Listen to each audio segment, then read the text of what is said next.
Yeah, I'm excited to get back into testing my faith. Oh yeah, yeah. This is This game is gonna be fun. Oh yeah, yeah. This is a fun scenario. I even have a puzzle. Like, there's a puzzle that like you. It's basically just a handout that like it doesn't tell you to make it into like an actual puzzle that the players can interact with necessarily, but like there is a solution. And like, yeah, if you guys are really stumped, I'll let you do like an idea roll or something. But I've actually set it up so that you guys can get to the solution by actually, like, I've set up the like pieces manually as things that you'll be able to rotate around and like move around to get to the solution. Okay. So that should be pretty fun. I'm looking forward to seeing how that goes. See how badly we can bungle it for you. I think you guys will, I'll give you guys, one hint that the only reason I'm giving it to you guys is because, the size of like, the art for your characters is, like, on your character sheets is, like, you can only zoom in, you can't really zoom in all that much. So, I'll be giving you that as a hint, and then also, like, there'll be some things that you guys should know by now, like in the story that will very much help you. But anyways, let's start off with just a review of what happened last time. Oh no, we still gotta wait for Heath to show up. Right. For some reason, I thought he was already here. But yeah, we'll.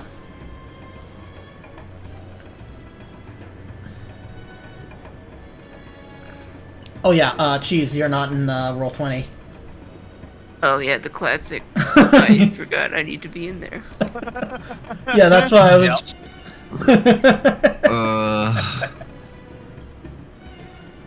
There we go.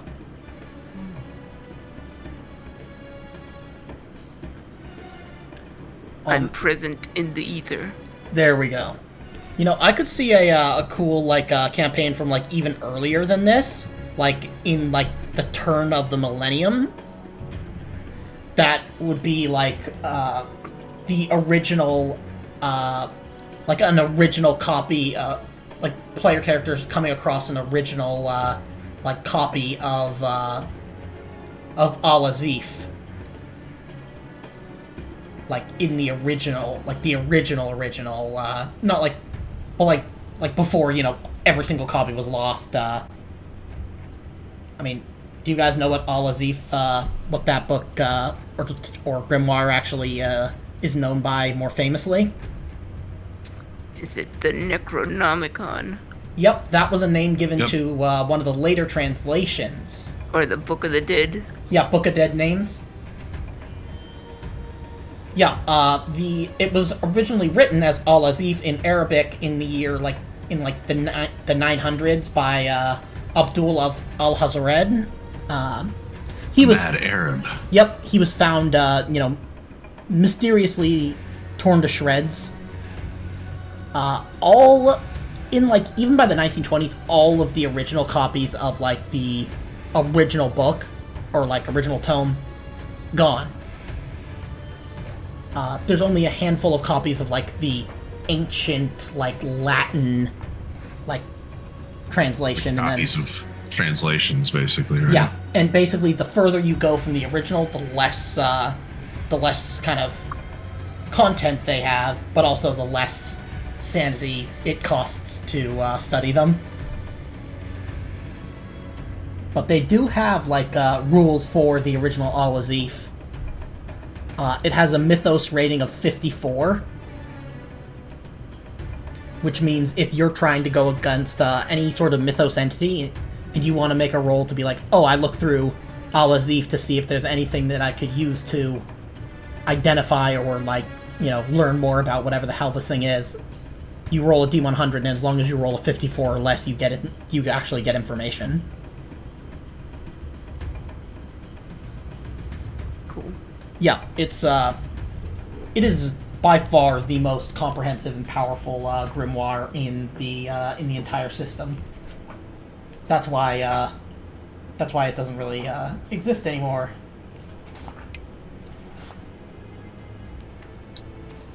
Because, well, the real reason is because it's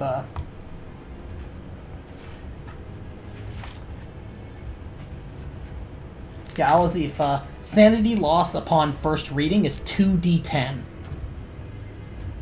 Well, Yikes. Yeah, it was published in 730 AD. Study time to like learn a spell or like really learn the contents, 68 weeks.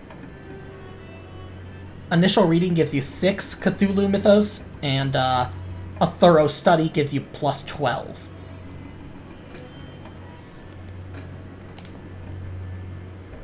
Compare that to the English version, which was translated in 1586. It exists in bound manuscript form only. 3 nearly complete copies are known for that one. But yeah, as early as the 12th century, the Al-Azif version of the Book of Dead Names was referred to as lost. So even by the time that this scenario is taking place, Al-Azif is lost. But yeah, it would be cool to have a campaign that even just told the story, like a story of like a copy that, you know, somebody came across and realized the true like danger of this, and then made it their life's work to track down all remaining copies and burn them.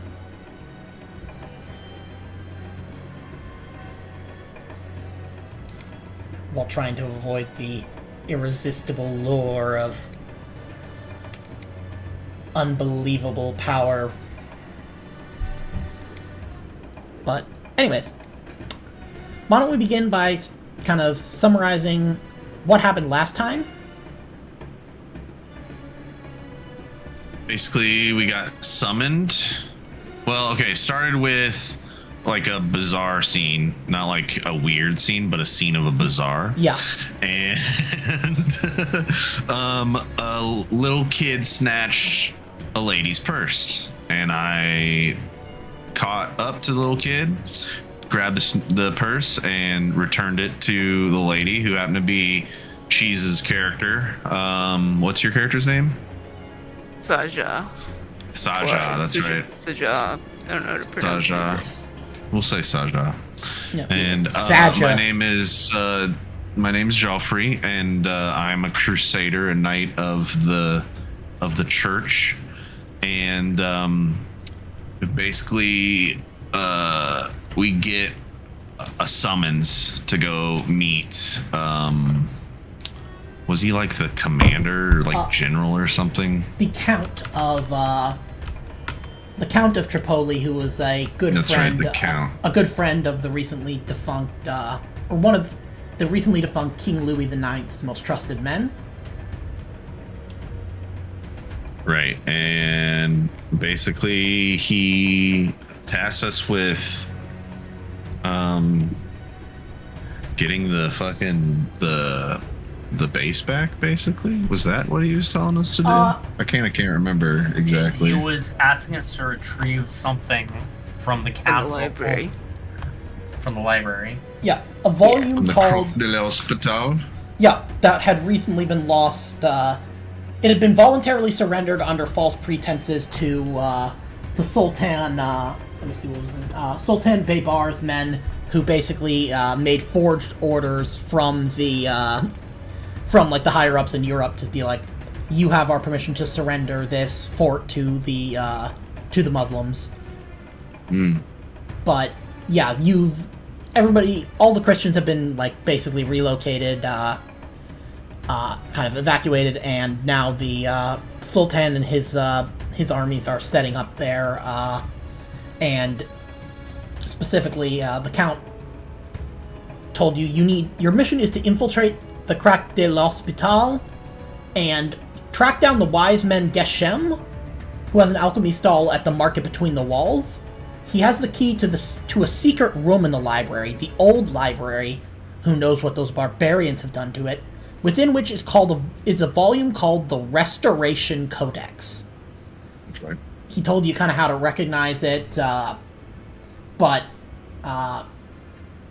Which, by the way, was the thing that we kept seeing on the screens at the end of last chapter. Yeah, it was They're mentioned. talking about.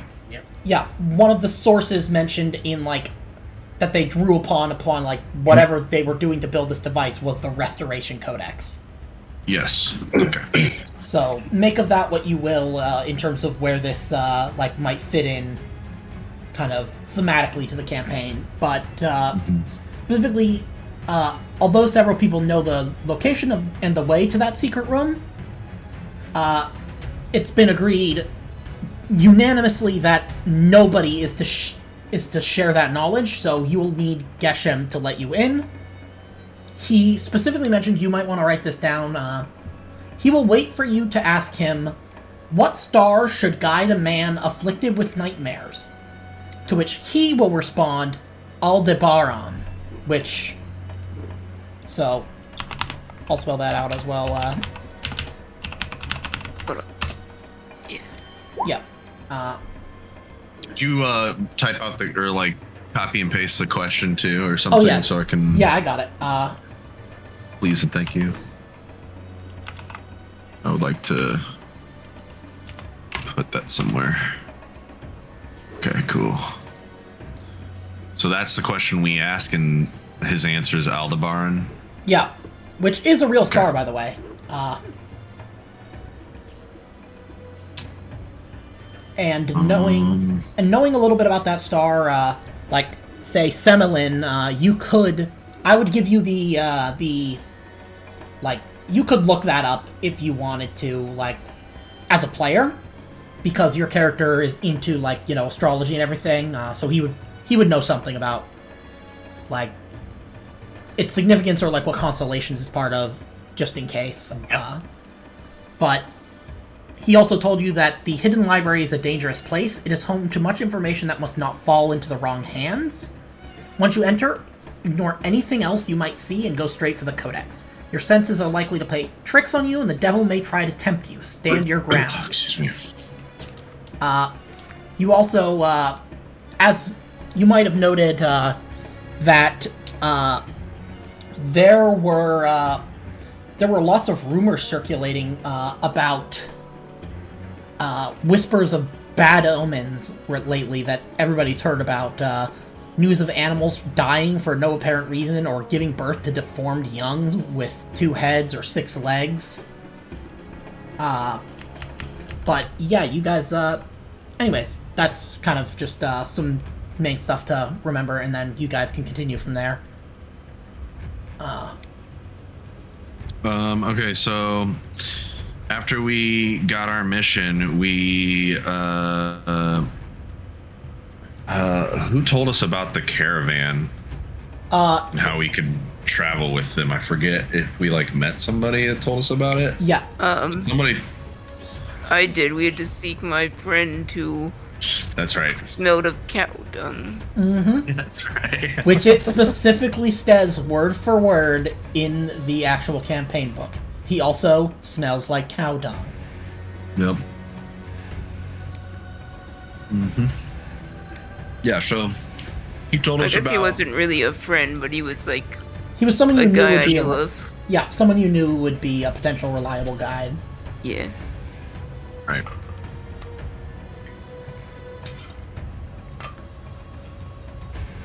Well, yeah, we So- met up with him, and I guess we had to bribe him, didn't we?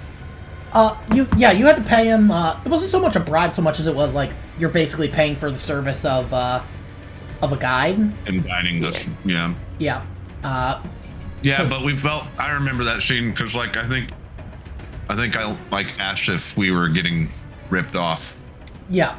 Because I felt like it was too much, but it wasn't. Yeah. It says specifically, the authors do not consider it necessary to detail the value of each coin or the terms of exchange, so please use the amounts in currency simply to add color without worrying about, quote, how much a leg of lamb should cost. Right. That's what it tells me as a keeper. Nice. That's hilarious. I can imagine if we'd spent an hour, like, getting Haggling. off. Yeah, getting off the rails. Actually haggling. No, I didn't actually want to haggle. I just thought it would be Oh, a I little know. cool character yeah. development. Oh yeah, it was, and I'm glad that we kind of allowed for that because like it let you guys learn a little bit more about what drives this character, and so Welcome to Whose Cult Is It Anyway? Where the characters are made up and the coins are meaningless. That's right. yep. Things to say to your eldritch patron, but not things you could say about your eldritch patron, but you can't say about your girlfriend. Ooh, I know. I got one. What? Oh man, it didn't come through. I made a bunch of like weird Oh. sounds. Oh man. But Yeah. Anyways. What nice tentacles you have. Yeah. there you go. I guess that one doesn't work in Japan, but got him. Sorry. Jeez. Anyways, you guys headed off with the caravan, and you know things were pretty uneventful. You guys rested for during like the heat of the midday. You guys overheard some rumors, kind of going around with the different merchants, and then you kind of, and then lastly, there was the last thing was there was a scuffle. Do you guys remember a little bit about that?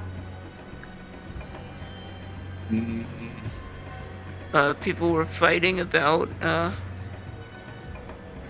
guess they wanted to bury That's bring right. the body of their dead to another town that was... Zoroastrian. Yeah. the Zoroastrian. Yeah. But I don't really remember exactly what happened with that or if it was really relevant to anything. Basically, it was kind of for flavor, but who knows? It might, some of the information you got might end up becoming important. But yeah, basically, to them, the human corpse is considered impure and must not be allowed to pollute fire or earth. In their religion, corpses are disposed of by leaving them out and exposed to the elements inside a dogma or tower of silence where they can be eaten by vultures. Once these birds have removed all the flesh, the bones are collected and deposited in a specific pit at the structure's center. Over time, the bones break down and the remains seep into the ground with rainwater where they join underground streams and are eventually washed out to sea. But basically this woman, her husband died and they were trying to honor his remains by bringing him to the dogma in Hamima, which is to the east, which is where they were going, and where they are continuing to go because you're now parting ways.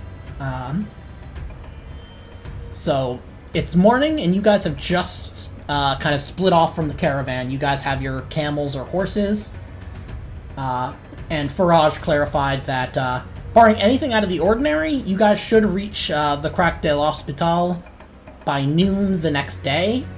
Meaning you'll just have to spend one more night kind of in the desert on your journey. So I can put us, bring us here. And I will then...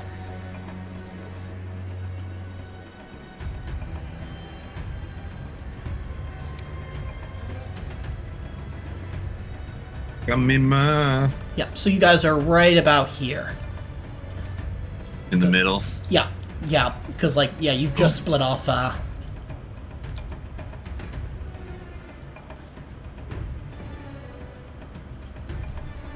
So, okay, I see. They're going like this way down this road, and we need to go like. Yeah, exactly. Yeah. Okay. Cool. All right. Well. We're trying to Let's get get- here. You're trying to get here. Kalaka. Yeah, you're trying to Yeah, get here, our but, main like, this goal is... is here, but we're probably gonna camp here for the last night, I would imagine, or at least try to get there. Yeah, and you'll... camp here for the first night. Yeah, I can, yeah, so you guys heading off? I double check all our supplies before heading out, and then I go to Heath, what's your character's name again? Pascal. Pascal, that's right. I walk up to Pascal and ask him if I say, Brother Pascal, do you think there's anything else that we need to prepare before heading out? We have all the equipment. We have our directions. I think now is the time to move. Believe so. Everybody, let's ride. I hop on the camel. I don't know what a camel sounds like. Close enough. Yeah, something like that. Yeah. And you set off. The sun is rising. It's, being a desert, it's in the morning it starts cold, but it rapidly starts to heat up. And then hitting midday, it's, combined with the bright with the bright reflective sand, the peak of the day is very, it's brutal. Because not only is it the temperature, it's the fact that with all that reflective sand, it's blinding almost without shade. So those of you who packed kind of weather appropriate clothing are doing your best. If any of you are carrying a lot of heavy gear, specifically on your person, you're probably struggling. Yeah, I think Joffrey's probably starting to sweat. Oh yeah. I think he's gonna look over to Pascal while moving and ask, Brother Pascal, it's getting rather warm. Is it all right if we stop for a moment so that I may change into something a little less oppressive? Because I'm pretty sure I remember buying stuff in the I remember before leaving. Yeah. Okay. So yeah. Pascal has his basically like a head covering that's pulled tight. So there's basically just a slit for his eyes, kind of like a hijab. Yeah. Yes. But of a light linen type cloth, just to keep dust from getting in too much. Yeah. Yes, you would do well to learn the desert. Yeah. So we stop and derobe and take the chainmail off, and I put on the summer gear. Yep. You put in your it's so in. I put on shorts and a button down Hawaiian tiki shirt. Yep, Hawaiian shirt, and I've got Ray-Bans on.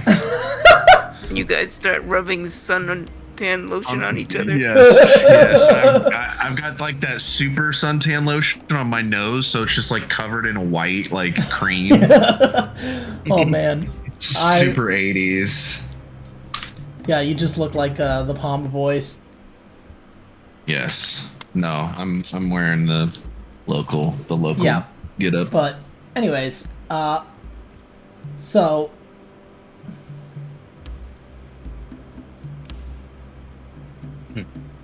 anyways. Yes, Brother Joffrey.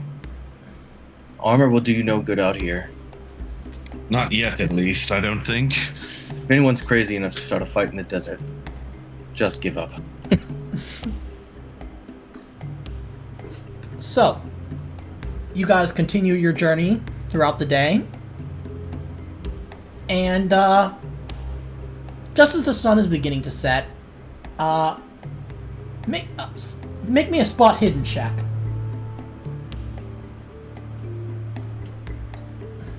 Are we all doing it? Yeah, any of you guys can.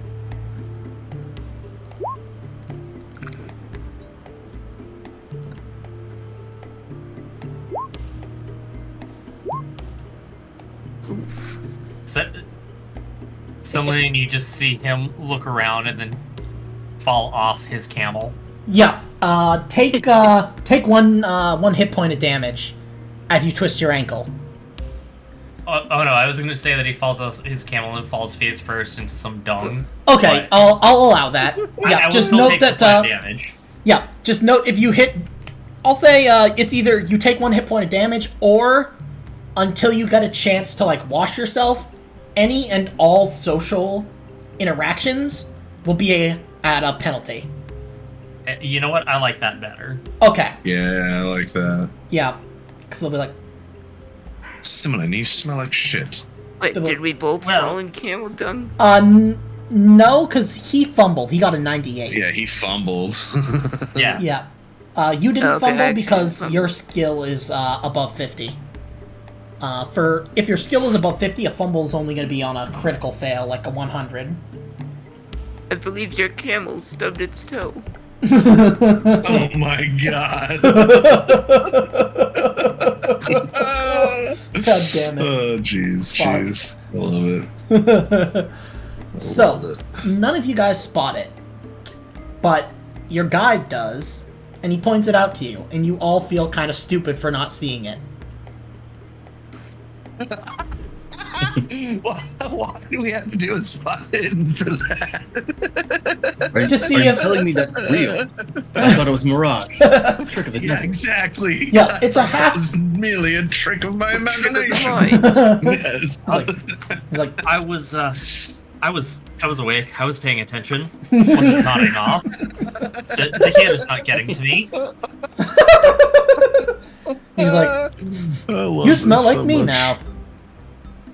Are you telling me the attached McDonald's is also real?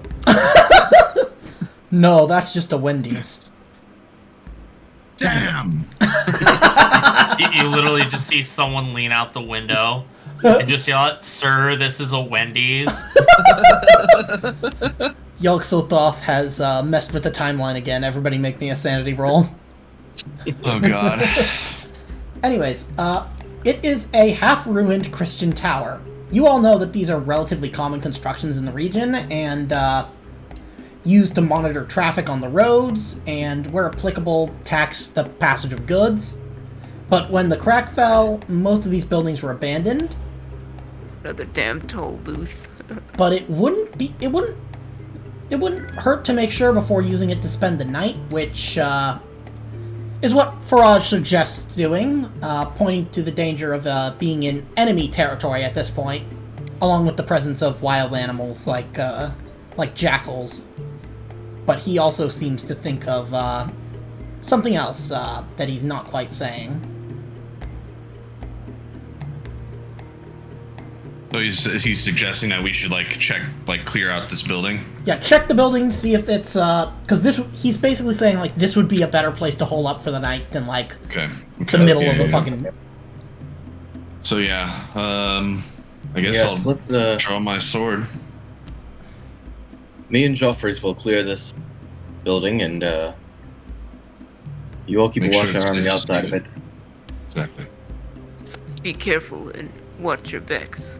Okay, how are you approaching this? Are you riding your horses up to the entrance, or like?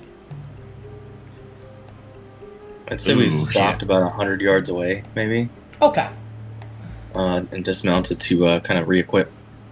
yeah, Re-equip our armor and stuff. Yeah. okay. Okay. Cool. I'm with you. So Right. then I guess hop back on the horses and ride in? Or should we walk? Like badasses? I would say we walk probably in full armor. It's only 100 yards, you know. Yeah, it's not that far. Cool. I'm done. Probably So, yeah. easier than getting back on the camel. True. All right, yeah, let's start walking. Okay, so yeah, you're able to easily kind of make your way up there, and you guys start exploring the tower. Yeah, I say we go room by room and we don't separate. Okay. So, who's got the lowest stealth among all of you? Among me and Joffrey, mine's 20. Yeah. Mine is also 20. Okay.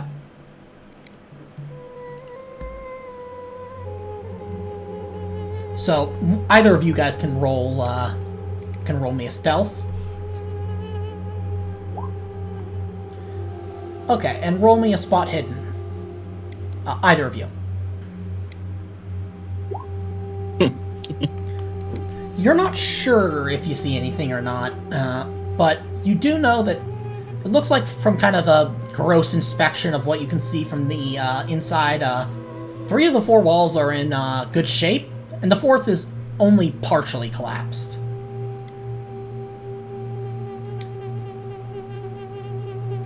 Seems like it could at least be defensible. Yes. I think we can There probably was. use it. I think we could too. Yep. Char marks on the remaining stones, and a glance at the wooden parts of the structure suggests that the building recently suffered a fire. Though it's hard to say whether it was an accident or an attack, as there's no way to tell whether the fire started inside or outside. Right. There's also a set of stone stairs leading up that are also in considerably good condition given the circumstances, and you guys could access the 2nd floor, though you would want to be cautious not to be carrying too much heavy equipment, because you could actually fall. But like, it's not sure like if it's I trust the stairs. Yeah. I'll go up myself. Yeah, I feel like Just we're check. not like too heavy. It's not like we're wearing plate armor. We're No. only wearing like chainmail and cloth. Yeah. I would say then you're good. Oh, Credit rating. yeah, you're able to pass. Yeah, you're able to pay off the stair. You're able to pay off the troll toll. Yes. You just see if someone takes out a single copper, kisses it, and tosses it under the stairs for good luck. Yep, and you know what? Because that's so funny, I'm just gonna allow it to happen and allow that, unless you guys try to ride your horses. Camels up the fucking stairs, yeah. Yeah, which would require an animal husbandry check, which none of you guys have that skill. Nope. I have a 5 in it, or no, animal handling. That's not animal husbandry. handling, yeah. Yeah. But yeah. Okay, so we go upstairs.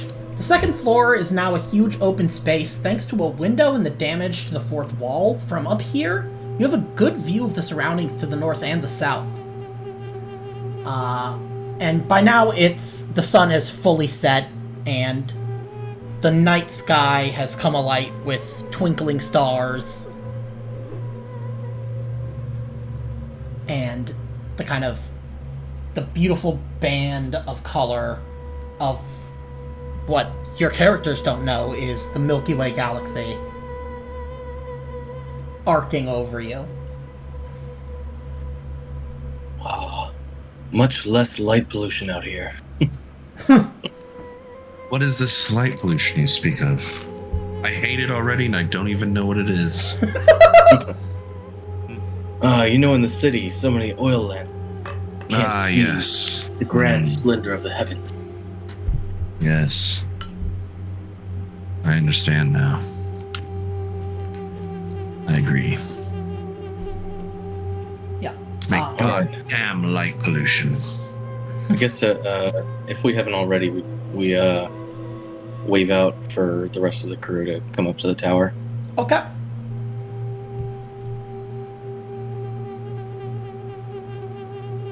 Yeah, I'll step out the front door and kind of wave at them. And wave my arms to come. I start clearing some of the rubble from this wall, out of the main open area in the bottom. Okay. Yep, so I'll go join and help him. Yeah, they all... Well, I'll talk... Faraz joins you.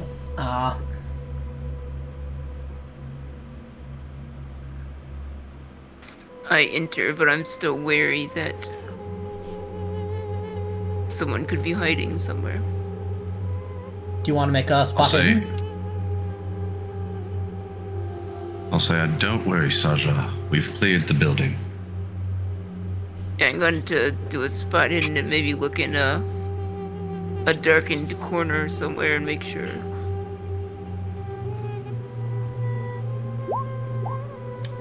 You find a scorpion, and it just skitters away.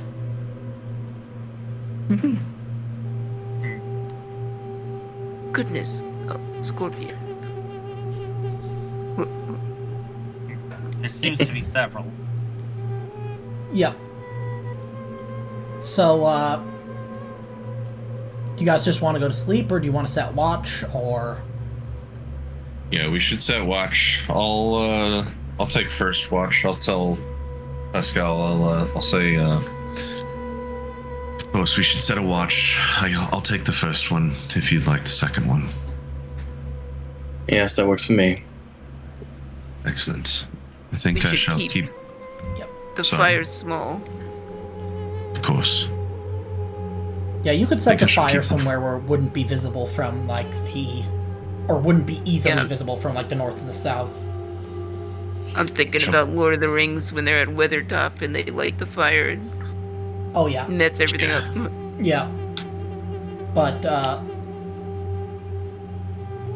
I shall take my watch on the second floor. It seems to have a less obstructed view of both the north and the south. yeah, And I head upstairs. okay. So, everybody else is, you guys fall asleep, pretty quickly. I mean, it's been a long day. Though,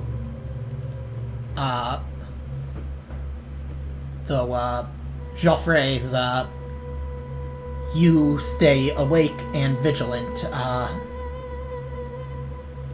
Make me a spot hidden.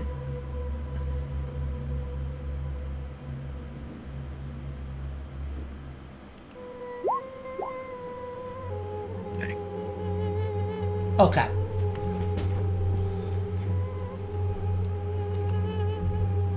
Give me just a second. No big deal now, but I should have asked last time if I could have been able to redistribute some points again, because they gave me 75 jump. No, sorry, 78 jump and 78 climb. And 78 throw, which I mean, I guess that's okay, but like I'll have to check the rest that of the on skills my... are pretty low. I'll have to check on that, because it's possible that I... Let me see. Oh, yeah. You can do that. Okay, I I'll would do say it after that- tonight. Yeah, I mean... I would say, like, yeah, you could put more, but, like... It's not that big of a deal. I just thought 78 climb and jump was kind of silly. Yeah, I mean, we'll see. It's entirely possible that in this adventure they might be more relevant, but... Okay. Yeah, 78 jump, I would say, is a little bit overkill. Yeah. But, Maybe you should add a jump puzzle into our. Ooh. I'll add a fucking hopscotch death puzzle. Hell yeah. You'll have to pass a jump roll to, step on the right tiles. My time to shine has come. You know what? I might actually do that just for fun. Hell yeah. And I mean, keep in mind, even if I don't ask for the skill, if you come up with a reason why it might be applicable in a situation, Right.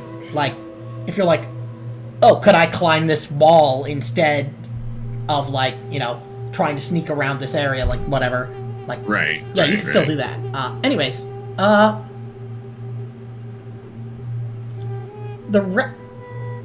let's see. I'm gonna have to roll. Let's see.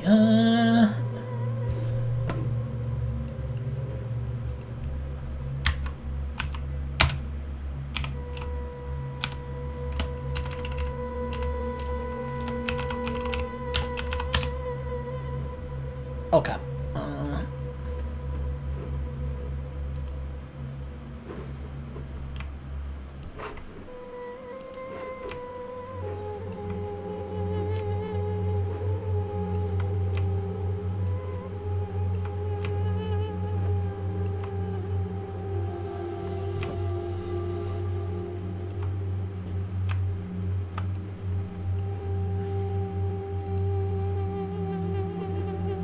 Okay, so, everybody place your tokens. No real reason, just, you know, just you and me. Reason.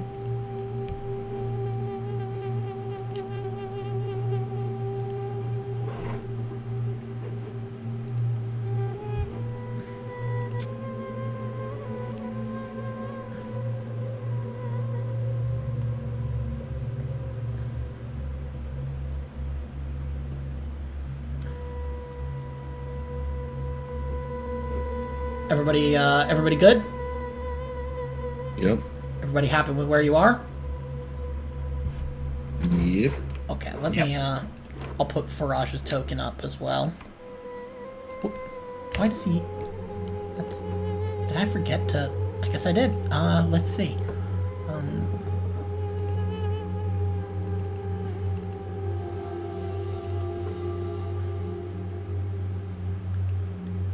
That's weird. I could have sworn. I guess it was because let's see.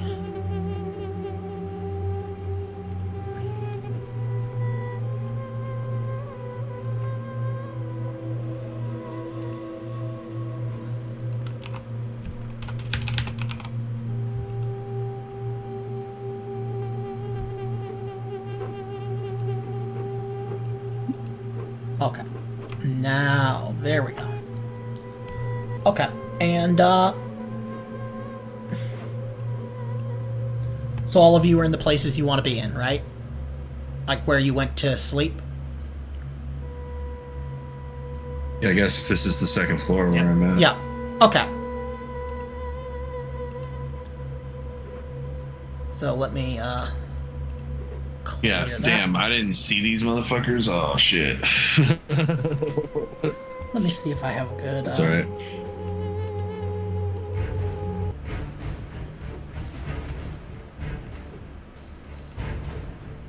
and then, so, Say the reason I failed my spy hidden is because I was dozing off. yeah, that makes sense. Okay, add turn, add turn, add turn, add turn, add turn, add turn, and add turn. Okay, and then, let's see, which one is this? Shoot, am I surrounded? Okay, that's number 2. So,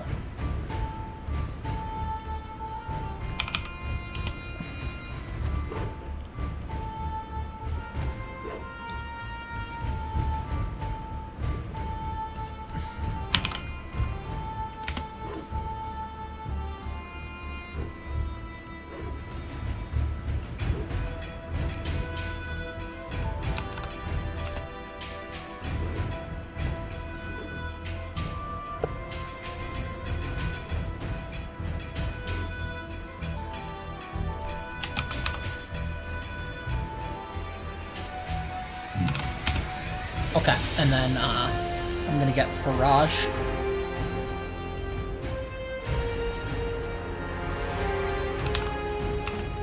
Okay, and then, everybody else? What do you need from us? Dex. Oh, Dex. 80. Okay, 80. Let's see. 60. Okay, 60. 65. 65. 50. 50. Okay.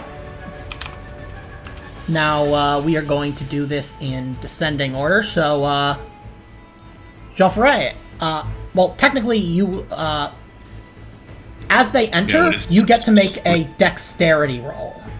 A hard dexterity roll. If you pass, then you will get to go this, round. Go. who you can drop on their heads. Ooh, let's go. Okay, hard success. Very nice. So you will be able to act as you hear the sound of footsteps down below. What do you want to do? Okay. So I don't think I'd be able to drop down. I don't think. I would allow you to something move. I would allow you to move to get like in engaged range to make an attack. I'm going to hear the steps and immediately my eyes open and I say, "Shit! I fell asleep." And I grab my sword and my dagger and I run downstairs and I yell, "Let's go! They're here!" Yep, and then I am down into engagement range now. Yep, and for that shout, I'm gonna give. Do you want to make an attack? Sure, if I can. Cool. Yeah. Just choose which target. I'll say like these two, or this one. Yeah, like any of these. Yeah, this one that I'm right close to. Yeah. Okay. I'm gonna attack him. All right. And I've already got my sword out. Yeah. So I'm gonna attack with that. Yeah. So it'll be make me a fighting sword roll. Shit. Okay. He's going to try to fight back, but he fails. So you kind of make a jab at him, and he tries to counter, but both of you guys kind of go wide. Okay, cool. Faraj. And at that, Sorry, go ahead. no, I was gonna say nothing. Don't worry about it. I'll do it on my next turn. Okay. Because you did shout, it's going to be a regular instead of a hard for everybody else on their initiatives, or on their turn in the dex order. So Faraj is going to get to act, and he is going to see the guy, and he's going to be like, "Let me show you how it's done, boy. You may have the gear, but you don't have the experience." And I'm gonna laugh so hard if he absolutely fumbles this so badly. Oh my god, I hope so. Well, he failed. That's at least. Yeah, he fails, and he's like, "Oh, I guess not." 13 damage. That would have been Man, that pretty would have brutal. been crazy. Yeah. Yeah. Okay, and then this guy is gonna come up, and he's gonna go after you, Joffrey, because you're the kind of threat. Aggressor. Yeah. Okay. Can I? You can dodge or fight back. Yeah, I want to dodge. Okay, roll me a dodge. Hard success, you match it. So, he kind of comes in with, like, this curved blade. And you just deftly, like, whoosh! And you hear it, like, slice the air beside you. I Dark Souls roll through his attack. Then And I to Faraj I say, "What do you say about those skills, old man?" he says, as they say, "How about them apples," as they say. And then the raider engaged with Faraj is going to attack him. How about them olives? Yeah, there we go. Bring out Oh, the shit. olives. Oof. I mean, that's... Yeah, because that's 10 damage. Yeah. He's gonna try and dodge. Or, let me see, yeah. He's gonna try and dodge. Good luck. He's gonna need to get a 5, or a 7 or less. Okay. Oh, jeez. He takes it. And because it's impale, it does 10 damage. He gets Takes it stabbed right in the to the gut. gut. Yeah, right to the gut. And, he's like, Easy "What?" And, he's gonna need to make a contact, check to... He falls And I unconscious. thought he smelled bad. On the on the outside. outside. Okay, Saja, make me a dex roll to see if you are able to act this round.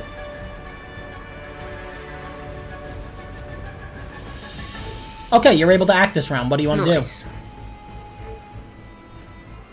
So in my combat, it says I have a dagger, but it's not in my inventory. So, do? Huh. That's, do I have a dagger, I'm gonna say... or is it just there just because? I forget, but I think you do. It's not... If it's not in your inventory... Whoops, sorry, didn't mean to click that. Ignore that. Yeah, if it's Yeah, not... I mean, I don't have anything in my possessions Yeah. either. Yeah, I just but yeah, figured- if it's in weapons, then you have it. Yeah. Size, regular, hard. Oh, success. Yeah. Yeah. Hell yeah. That regular hard. Regular hard, yeah.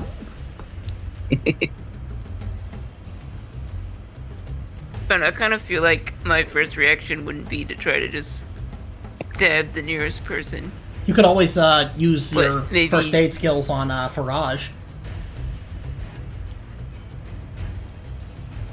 Yeah, I guess if I could get to him without triggering anybody else's attack. Yep. Yeah, I mean, you don't look like a combatant, so they're not really paying you much mind. Because they figure someone like you, they could probably just take hostage. In all likelihood. Yeah, I'm going to rush to Faraj's aid then. Okay, make me a first aid roll.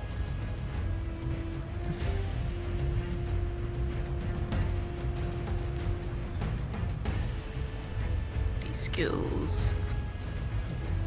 And first aid. Oof. And you can't push Yikes. rolls made in combat, so... Luckily you didn't fumble, so you don't do more damage in trying to heal him, but... Yeah, you're I not... failed to stop the bleeding. Yeah. It's bad. Pascal, make me a It's a dex bad roll. wound. Yeah, it's not looking good. Your gut, the stab is deep, Faraj. Okay, Pascal, what do you want to do? You get to act this Pascal. round. Hearing the shout, jumps up with the sword that he keeps, basically sleeps with. So, jumping out of his makeshift bed, throwing the sheath to the side, runs in to battle, and takes on this one. Okay. Yeah, make me a roll. Right, fighting sword. Okay, that is a success. Now let me, he's gonna try and fight back.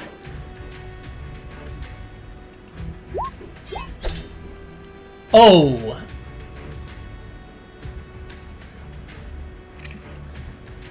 We're gonna have a good for us. TPK right here. Yeah, dude.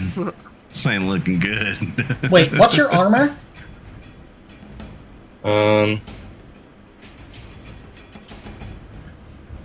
Leather breastplate, armor value 2. Okay, so you only take 10 damage.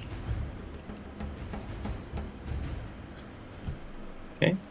So, you are majorly wounded. You Yeah, are only majorly 10. wounded. I'm gonna say that he cuts, like, a major artery. Like, make me a constitution roll.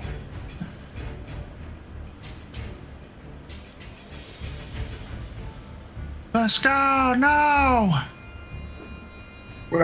Okay, you're still conscious. Then, I'm gonna be really nice with this guy, against you, Semelin. He's not gonna use the sword. Someone's still asleep. Oh, yeah. Yeah. He just punches an old man awake. He misses, too. Fails. He He fails missed. to punch an old man awake. Yeah, you, like, roll over in your sleep. I was about to say, I'd like to think that he just, like, Yeah. turns his head to the opposite side of the pillow or whatever he's laying his head on. Yeah. Okay, He's like Matrix dodging this man in his sleep. yeah. It's like he's mumbling in his sleep. I don't want to kiss the camel. You just see, I wake up seeing this dude having punched down. Oh, Yeah. oh good heavens! What do you do?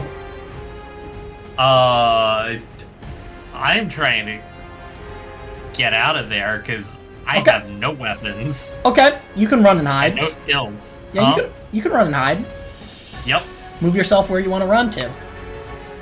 Oh, I'm fleeing upwards. Okay. Then this one, he looks at you and he looks at your uniform.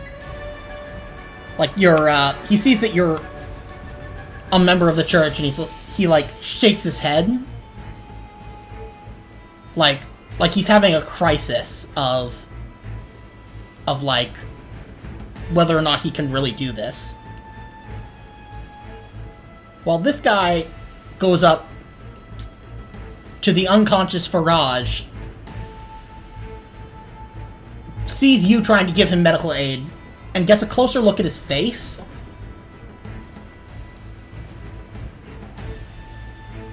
He looks like he was about to try and come finish him off, but then he freezes for a moment.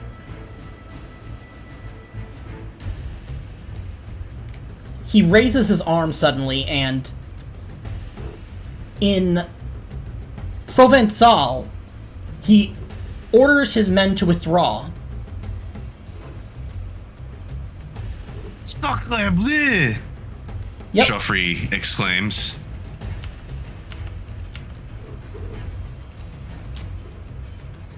And I look over to Pesco, who's bleeding, and I say, Mon Dieu!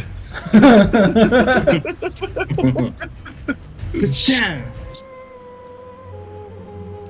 And I will run over and... Yeah, what is your medical skill? Or first aid, I mean. Mine's 30, it's not good. How about, Mine is also 30. okay. You're the best in the group right now. Yep. But I want to see, can I, like, maybe instruct,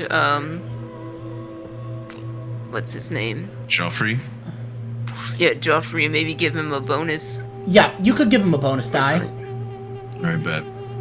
Alright, yeah, Because I'm gonna tell you to try to get some kind of tourniquet or something to stop Yeah. the bleeding.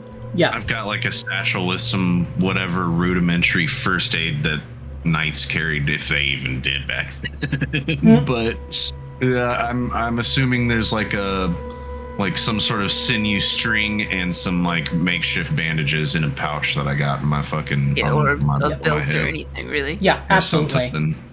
Yeah, like you could even take like a bit of like wrap clothing and. Okay, and then roll the bonus die. 38 versus 30. Do you want to spend 8 luck?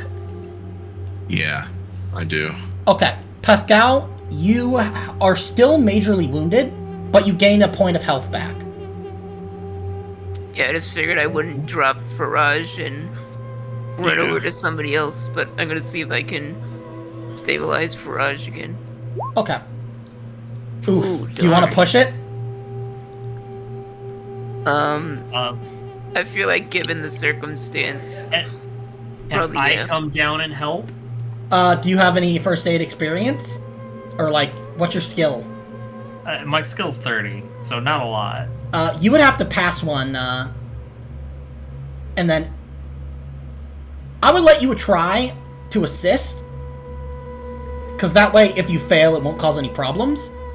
And if you pass, then Seja will get a bonus die on her pushed roll.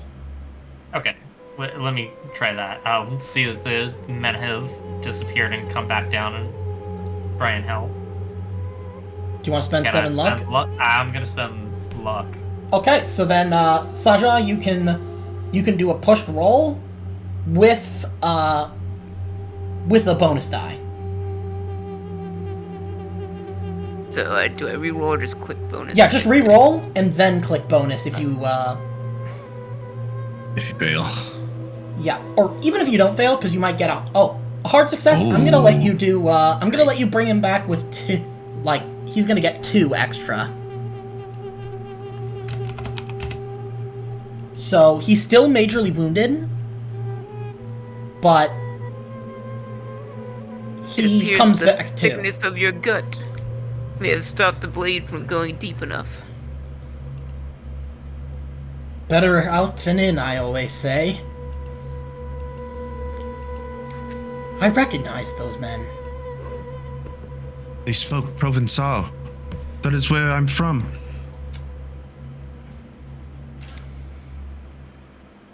Where have you seen them before?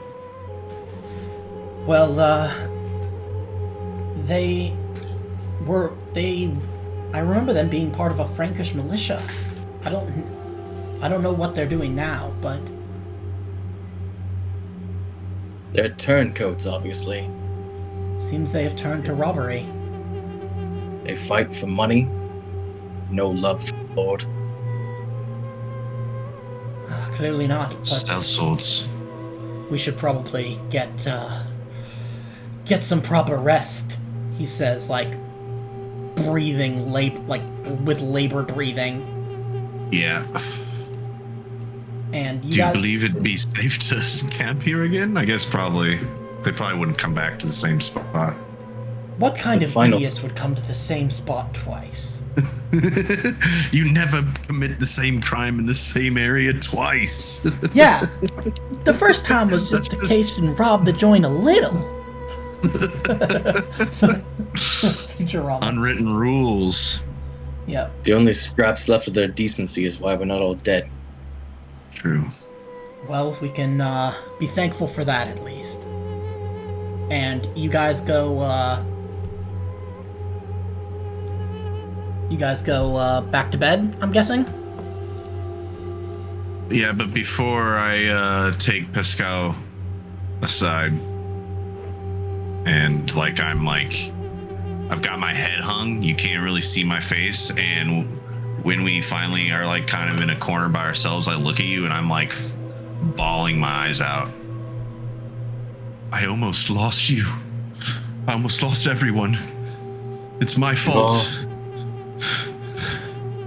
We've all I'm so survived. sorry. The desert is so dark and sand makes so little noise when you walk on it. I can't blame you. Anyway, the pain of this wound's gonna keep me up all night regardless. I will take watch. And I just kind of sulk off into a dark corner by myself and kind of crumple down. Joffrey, pray. Pray and the Lord will forgive you. He will settle your soul. So is there anything in the way of like supplies or like anything here that could be like of any value or use? I'll say that you find something that you, with your kind of knowledge of medicine, might be able to use as a salve to remove the major wounded, to basically get both, either get Pascal back to, like, full health. He'll still feel, like, really painful, but gameplay-wise he'll be at full health. Or you could get both him and Faraj up to, like, half. Or maybe 2/3. Let me go get a drink real quick. I'll be right back. Yeah, no worries. Yeah, I gotta say I found a little bit of opium powder, maybe like some just dried up, was it poppy bulbs? Yeah, something like that. Yeah, just some mush that you ground together with a mortar and pestle. And I mix in some scorpion blood because why not? Yeah. Okay, so Pascal, you're still majorly wounded, but you can put yourself back up to full. I made this salve. It may burn, but it might offer you some respite and healing. And then as morning comes, because it's like basically for every day that you're kind of resting, which in this case I'm gonna count, Faraj is back up to half. And then we'll wait for Robo before we continue. Thank you, Saja. Honestly, I felt a bit lightheaded, but overall, the wound seems to be healing, so... Running back. Okay. So, I hope you are well enough to travel. Yeah. Yes, I will use the remaining of my extra robe to bind my wound tightly. So, you guys are able to, kind of sleep and kind of trade watches out through the night until the sun comes over the horizon once again. It can't be more than another two hours to the Crac del Hospital. You're actually starting to recognize features of the landscape. A cliff here, a valley there. Everybody, make me a spot hidden.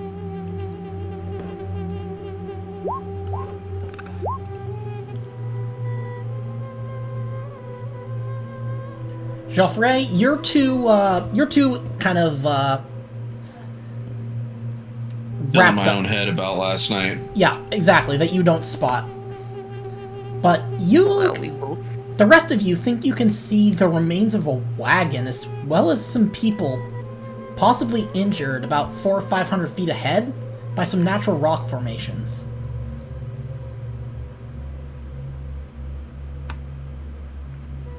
I believe there's people ahead. We must be careful, though. They may try to deceive us. Let's approach slowly. Okay. We're in no condition to fight back. Keep on guard. And... Faraj, what can you tell us anything about these people? Once we get closer, I might be able to get us some idea, but I can't tell much from here. Yes, perhaps their clothing or something will give them away. Yes. So, you guys kind of continue approaching? Should we all approach, or maybe Faraj and I should go first? Okay. So, you What guys... do you guys think we would do? I don't think that's a bad idea. I think that's all right. Okay. Y'all You- know the go region first and and the people better than us. assess their intentions. Okay. So, you see a half-dozen figures crouching over several lifeless bodies on the ground. It instantly becomes clear that the squatting figures are eating the corpses. What's worse, the dead bodies belong to Christian soldiers. The 6 feeding figures appear to be men with Arab features suffering from serious deformities. One runs on all fours like a dog. Another's limbs bend in places where no human being has joints. 2 more lean forward, their backs twisted at impossible angles. And Did we all see this from... Oh, sorry, finish. Yeah, it's only as you've approached that you've seen this. But all have marks on their face, head, and torso, which, barely wrapped as they are in tattered shreds of what might have once been Arab-style clothing, are mostly uncovered. Misshapen faces... I'm rolling sanity. Yeah, asymmetric eyes, lumps protruding from their skulls like budding horns, rotten but razor-sharp teeth. They are the desert demons of legend come to life. You guys can place yourselves.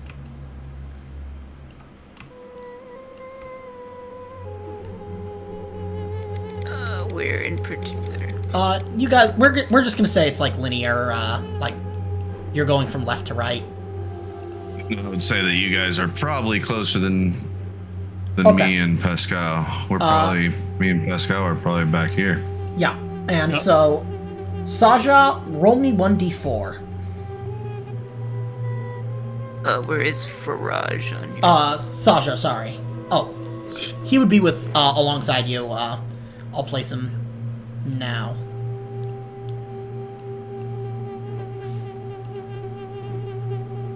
1d4. Okay, you lose 2 sanity.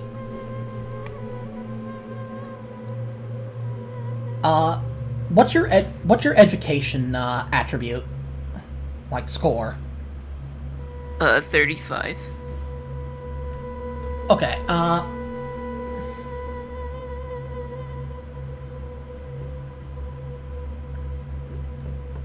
They eating. my They God. are eating those corpses, Faraj. My God. I didn't think they were real. The legends are true. I was told of them The jinn, as a child. the ghouls. I always thought they were tall tales to keep children in their beds at night. As did I. Have they seen us? They seem to be focused on their grim work. So, if they see you, whether they see you or not is unclear, but they don't seem to be paying you any mind. We should go back and warn the others to steer around this path.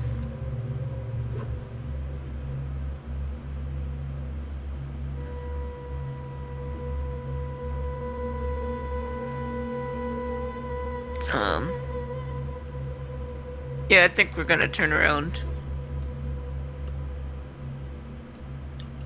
Okay. Are any of you guys gonna ask questions, or? Someone's going to be what? Are they hurt? Yeah, what So is what are is they? wrong? Yeah, do you not come up? What do you guys say when you come up to us? I guess Faraj would can't say. ask questions because we don't know anything that's Yeah. happening right Faraj now. would tell you, like, I didn't think they were real. The jinn, the shape-shifting desert demons, they lure unsuspecting travelers to solitary places to kill them, drink their blood, and feast on their corpses. That's what they're doing. The ghouls of the desert. They've Sounds killed like the work of Satan. those Christian men are being devoured by the jinn.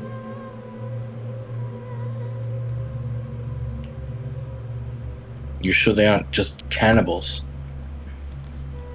Take a look These for people, yourself. they're deformed and misshapen. Any spawn of Satan should be. By all rights, we should kill them. Slaughter them all. Yes, but Pascal, we are in no shape to fight. My arm is mostly healed. Perhaps we should, Mostly is not fully. He pulls out his healed, my sword friend. and winces. He whips out his sword and winces visibly. You can barely hold your sword, Pascal. We must go another way. I'm just gonna Live to say, fight another day. perhaps it would be best if we leave them be, lest we, well, stir up an ill omen from the desert. The Lord rewards bravery, but perhaps he rewards intelligence more. Fine, we shall go around them. Okay. Do you guys want to try and get a look at the bodies of the soldiers, see if you can identify exactly what happened? Like, from a distance, I mean? Yeah. Okay. do I Is need that to roll? possible? You won't need to, I mean, it's daylight. It's, like, it's bright morning, like, as long as you're getting within, because, like, you were able to get pretty close and they weren't paying attention to you, it seems like, as long as you're not getting, like, in the way, Aggressive with them. yeah, they seem to just kind of be Yeah. continuing their grim, you know, like, As long as you're not stealing their food. yeah. Yeah, just don't bother them while they're eating their lunch, and they'll leave you alone. Yeah, you can see that, like, Pascal and well, Pascal immediately recognizes that these men were shot to death. And, Shot or shocked? shot. S-H-O-T. Okay, with With a gun. arrows. With arrows. Okay. Okay. And the arrows that you see were clearly of Arab origin. It seems, based on this position, that they were either ambushed by soldiers or robbers. If they'd had horses, those animals must have either been spooked and fled or were stolen. It seems like these quote-unquote people, creatures, maybe, were responsible for the Franks' death. They were probably just scavengers that appeared after the fact. But, especially based on the fact that the bodies themselves have been stripped of all weapons and any items of value. Okay. So, yeah. These were just scavengers. But I will say, because the rest of you have now seen them, everybody make me a sanity roll except for Saja. Hell yeah.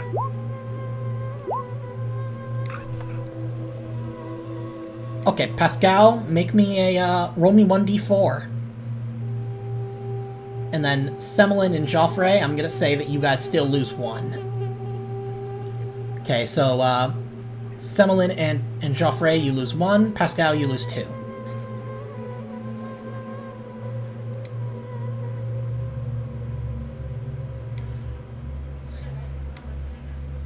Oh, such demons.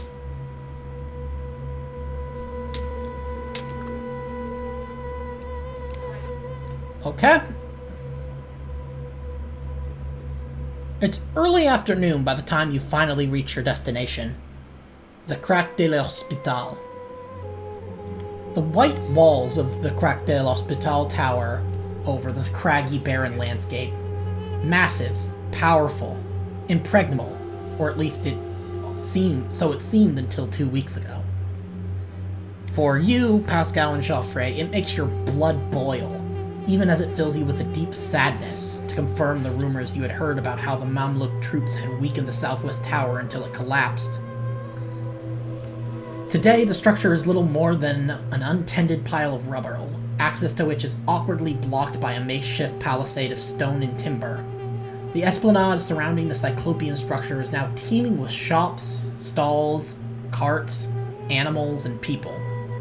An impromptu camp has sprung up in the shadow of the walls, testament to the castle's renewed status as the center of government in the region, leading people to gather there, almost as much out of curiosity as out of interest. The enormous gates stand open, and a steady stream of people flows in and out.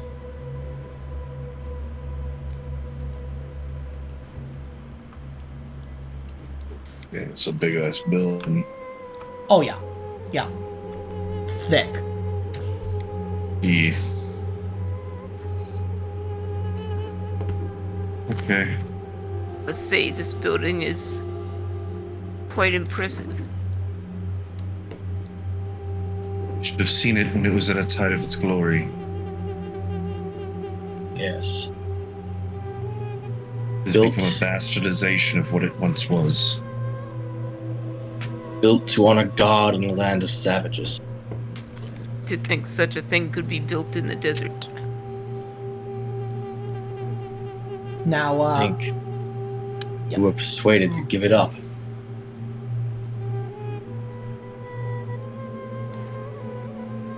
No loss would have been too great to protect the place.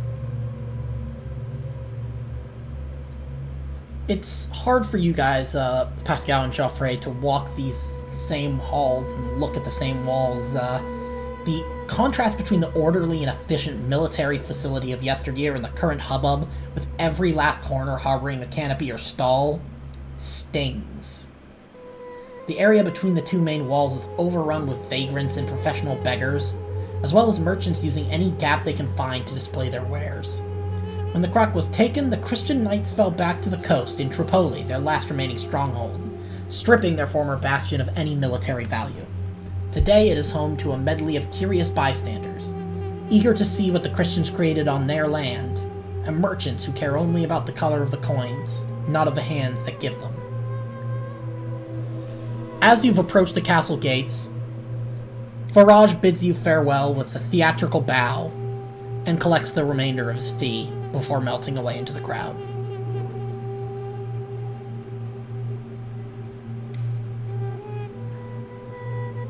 Through gritted teeth, Pascal says, Jesus himself would have flipped these tables out of frustration.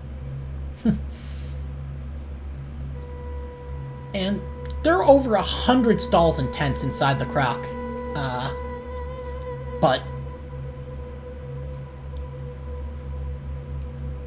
And you only have but a name and profession to go by for your search. What was the name and profession? Geshem, and he was an alchemist. Okay. I walk up to the nearest stall. I know it's not him, but yeah, you're asking around. Yeah, in Arabic, I'm asking for the alchemist known as Geshem. Okay. They point you in a direction. I'm gonna say like, let's see. Yeah.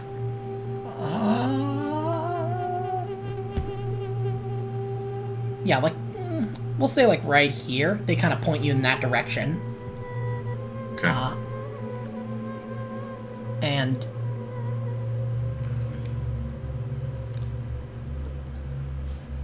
as you make your way through the crowd and smoothly sidestep the occasional young boy trying to relieve you of your coin purses, you eventually come to a purple tent, haphazardly set up between a leatherworker's stall and a fruit vendor's.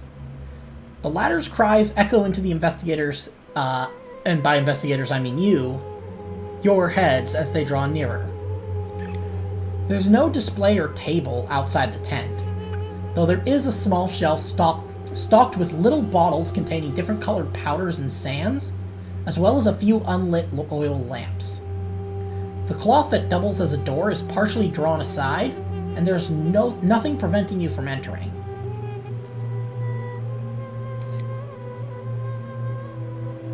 I pull open the tent flap and hold it open for everyone.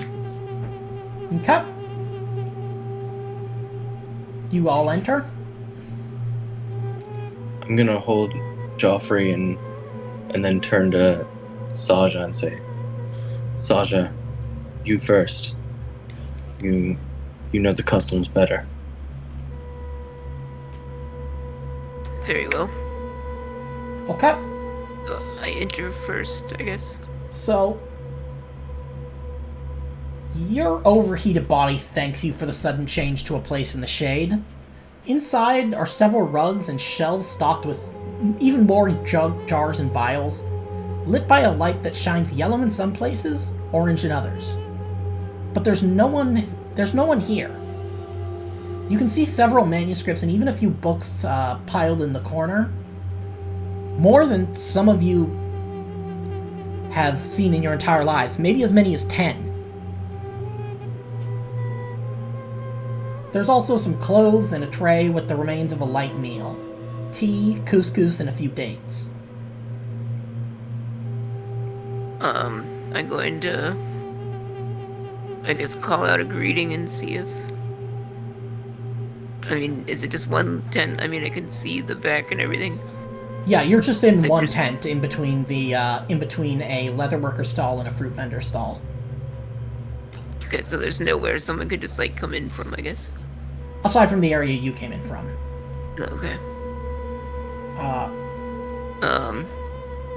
I'm gonna go snoop on whatever books they have open.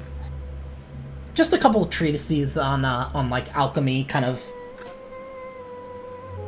about maybe some things about the stars and, like, you know, how someone's birth sign affects what, you know, you should use for treating certain ailments. Oh, if there's no one here, I'm gonna tell the others it's empty. Do you think it's the right place? You could ask. Someone's gonna quickly go over to the fruit seller stand. Okay. He's gonna first. He's gonna buy something that looks like it's juicy. Okay. He's gonna get something nice and juicy.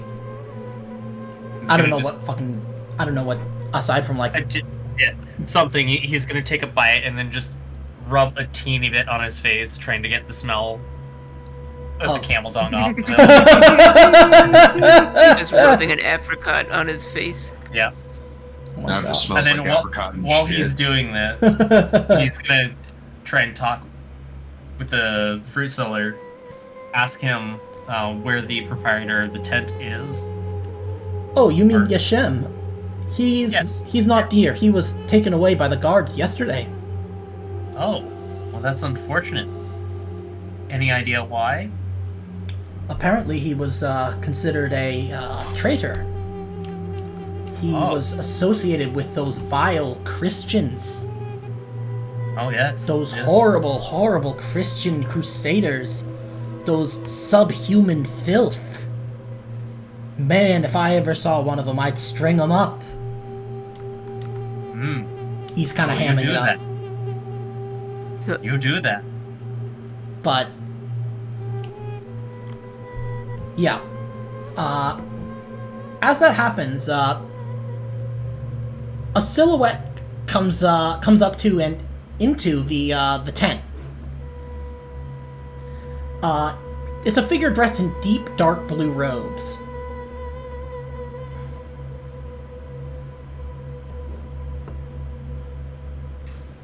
When they walk in, I like half draw my sword and turn and spin to see who it is. You can't see the face because it's covered, but when she begins speaking, you realize it's a young woman. She speaks to you in Arabic, her tone firm but curious. I am Muzat, the daughter of the alchemist who runs this station, this tent.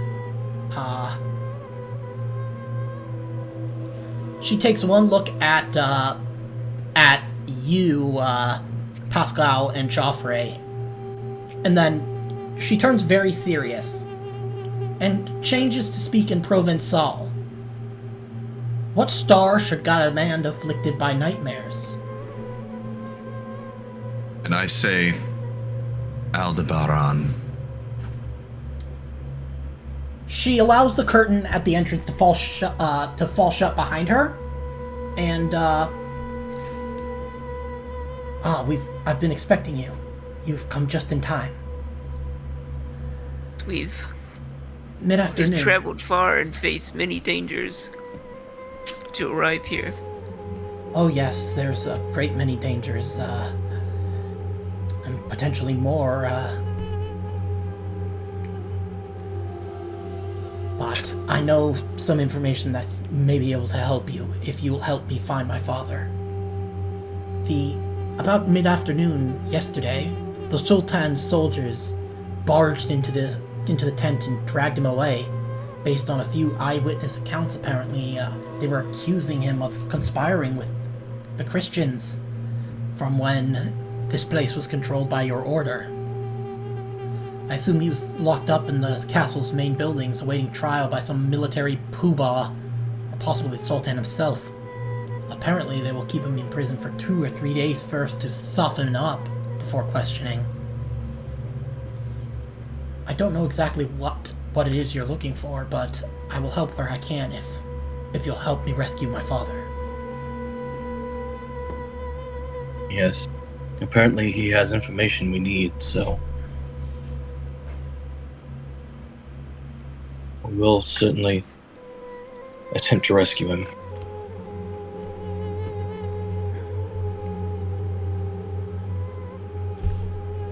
Good. Did you happen to see where they took him? My best guess is that it is somewhere in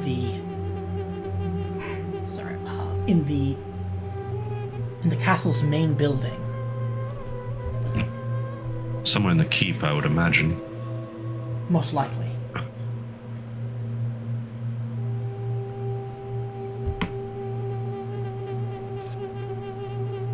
Is there anyone Well- inside who may have loyalties to your father still? I do not know. Is there anyone around this what's left of our base that was loyal to your father that we could maybe Perhaps ask for help or any information? Perhaps the stable boy. They've kept him around because he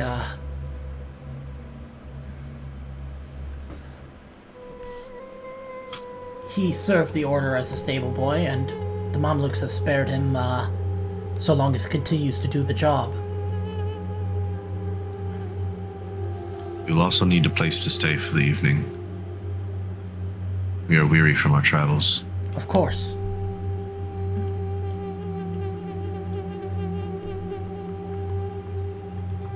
Of course. We should get whatever we can get done today, though. Time is of the essence. We will go and talk to the stable boy then.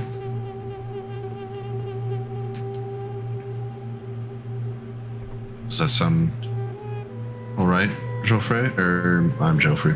Pascal? Yes, if he has a way into the main keep.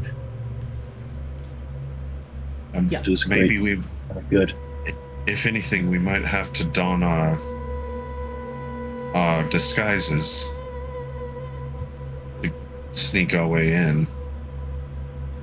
I would Somehow. imagine I guess we're probably not disguised, but kind of nondescript right now. Yeah, and if you ask We're not wearing our Nuzat, tabards. Nuzat can help you further disguise yourselves. Okay, cool, yeah. Yeah, so I look over to Nujat and I ask her if there'd be anything that we could get to help disguise our clearly non-Arab features and make us blend in a little bit better. Seems like people around here don't really like us. Yes, you are in what some might consider enemy territory. Just getting, like, the equivalent of, like, hijabs or any kind of cloth covering to mask as much of your face as possible. Make yourselves look like traders or merchants. Well, yeah, I already bought some of that stuff, so I'm just going to put that stuff on now inside of the Alchemist tent. Yes, and the Crac is mostly a center of government, as well as its role as military headquarters for the Mamluks. But one way could be to pretend you've been summoned for a trial, or simply paying to take the place of lawful witnesses.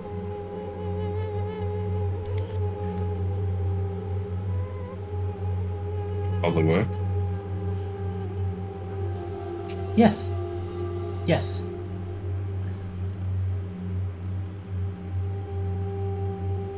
So, what do you guys want to do? I guess we should go see the stable boy. Yeah. Also, Pascal and Geoffrey, you remember two other ways rather than the main entrance. One is through the garrison entrances, small doors used by the watchmen, at least in Christian times, to come and go from the castle when making their rounds. There are two such doors, one at each end of the main wall. Presumably, if they have not been blocked off, they continue to be used as entrances by the guards. The doors open onto narrow corridors that lead directly to the soldiers' quarters, from where they connect to interior corridors, affording access to other parts of the building. It would take a very good plan to successfully sneak into the castle through either of these doors. The second and last way is in through the refuse chutes. These are openings in the south wall leading to the back of the kitchens and stables, for the servants to throw out food scraps, dirty straw, and animal dung. Naturally, they're regarded as a way out, not a way in, and therefore not especially closely watched, although access through them is neither easy nor appealing. To get to the chutes, you first have to climb to, or otherwise creatively reach, a height of more than 20 feet. The chutes themselves consist of 5 openings spaced at regular intervals, each about 5 by 5 feet wide. These openings are the ends of tunnels some 6 to 10 feet long that slope up at an angle of approximately 40 degrees. The 2 openings on the eastern part of the wall connect straight to the larder by the kitchens, while the other 3 lead to the back of the stables. I can tell you mechanically what that would require if you decide to go that route. I don't know if I really want to go that route. Yeah, it would basically just be 2 successive climb rolls. Oh shit. I mean, I could go that route. Yeah, so like if you climb up the wall to the chosen opening, it'll just be 2 successive climb rolls. Crawling up the chutes requires a con roll just to be able to stand the stench. Yeah. And basically, but you can roll for as many tyrants as you need to muster the necessary courage. Then you'll need 2 successful dex or climb rolls in a row to avoid slipping. But a failure just means that you won't advance. A fumble means Right. that you'll require a companion's aid to continue. Okay, so I gather the group together and spell out the 2 But we're ideas. talking, or do we need to break in to find the stable boy? The stable boy would be by the stables, so you would kind of have to go to the stables. Are they public stables or are they like the stables for the Stables military for garrison? for the Mamluk. So they're not public. No. Okay, so maybe once we get inside, we can talk to him Yeah. to find some more information. Yeah. So like, Or Okay. we could find out where he lives, I guess.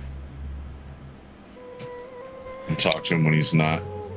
Unless he lives at the garrison yeah, as you or would. at the castle, whatever it is. Yeah, you would know that, like, if it's anything like the stable boys were back when the Order operated this church, things like stable boys lived in the castle proper because that way they were just waking up, walking 10 feet to where they were going to be working all day. Yeah. Yeah, I don't think talking to him before breaking in is an option. So yeah, we lay down the plan of the 2 plans: sneaking in through one of the 2 side entrances or going in through the refuse Yeah, and tubes. yeah, and you could try to pose as merchants to go through the main entrance, or as like, people paying to take the place of lawful witnesses in a trial, but that would require some careful social navigating. What would the side entrances require? That would require a good amount of stealth, and a very good, but like, it has no specific mechanical rules. It's just it would require a very good plan. Yeah, a good plan to sneak past all the guards that might potentially be there. Yeah, exactly. In order to do that, we would probably have to at least case the 2 entrances, see what is there, because we don't even know what's there right now. We have an idea of what might be there if they're doing things the way that the Crusaders did things, but we don't have a full idea. So we'd have to at least go and look. The 3 like refuse tubes are unguarded. We know that they're not guarded. It's just going to be disgusting and kind of tough to climb up. Yeah. Well, Into the garbage chute, flyboy. the refuse tubes proved to be the safest. Yes, but they're going to be so disgusting. Oh my god, that's disgusting. I've But already once smelt enough gotta- shit. I've already smelt enough shit on this godforsaken journey. It probably wouldn't hurt me to smell a little bit more. Yeah, and Fico, I will say that you won't have to roll because you're already covered in it. Yep.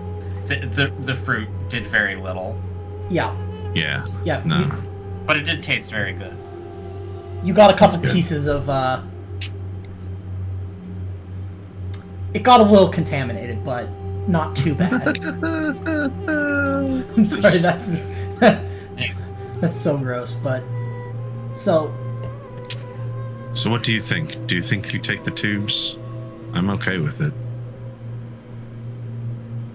Safest plan. I mean, We're in a very precarious spot. If we alert anyone, they will surely overwhelm us. It will mean death for all of us. they will. And don't call me Shirley. if someone were able to climb up the chutes with a rope, Yeah, they could secure the rope at the top and then that would help everyone else get up. Yeah, and I would say a rope would basically give you, like 2 bonus die to your climb roll for anybody else, and then the person at the top could also assist. Right. Joffrey and I should be able to climb it, secure a rope, and then help everyone else up. Sounds like a plan to me. Okay. So, Joffrey and Pascal, are you guys going up together at the same time, or is one of you going to go first? I can go first. Okay, make me a climb Since roll. I'm full health. Nice. You keep moving, now just make me one more. Success. You get to the, yeah, you get, up to the opening, climbing up the wall. The stinky part. Yeah. Now, you secure the rope. And I'm just gonna assume that, like, one of your night scout skills is learning how to fasten a rope. Oh yeah, they taught us how to tie 36 different knots in Crusaders camp. Yeah, exactly. So, I got my badge. Pascal, I'm guessing you're going up next. Yes. You can make me, yep, okay, and then make me another one. Okay, you're up. Now, who wants to go next? Someone will go next. Okay, go ahead, and you'll get 2 bonus die. Okay, and then roll, okay, yep, you're good. Unless you get a 0. That's the only way you could get it any better. Okay, yeah, so you got an 11. So that is a success. Now make me another one with 2 bonus die. Okay, and then 2 bonus die. 8, 5. Okay. You're gonna need to make me another one with with 2 bonus die. Basically, as long as you don't fumble, it's just gonna basically be a matter of time. Okay, 13 versus 20. You succeed. It takes you a bit. You slip like about halfway up, but you manage to like kind of catch yourself. Having to put your hands on like the dung covered or like you just see halfway up he just slides down for a few feet. Yeah, and now he's got like this When big. he gets up, you just see he starts blowing on his hands. Yeah, Rope burn. exactly. Okay, and then now Saja, it's your turn. 2 climb rolls, each one with 2 bonus dice. Okay. Okay, you got a 5. That is one short of an extreme success. If you spend 1 luck, I will allow you to not have to make any of the other climb rolls. Well, yeah, I will do that then. Okay, yeah. So something in you, you're just like your inner Spider-Man comes out. I'm just determined to make it up. Yeah, you're just like climbing, like you're moving your hands, and you're not just lifting up with your hands. You're like walking up the wall. It's kind of disconcerting.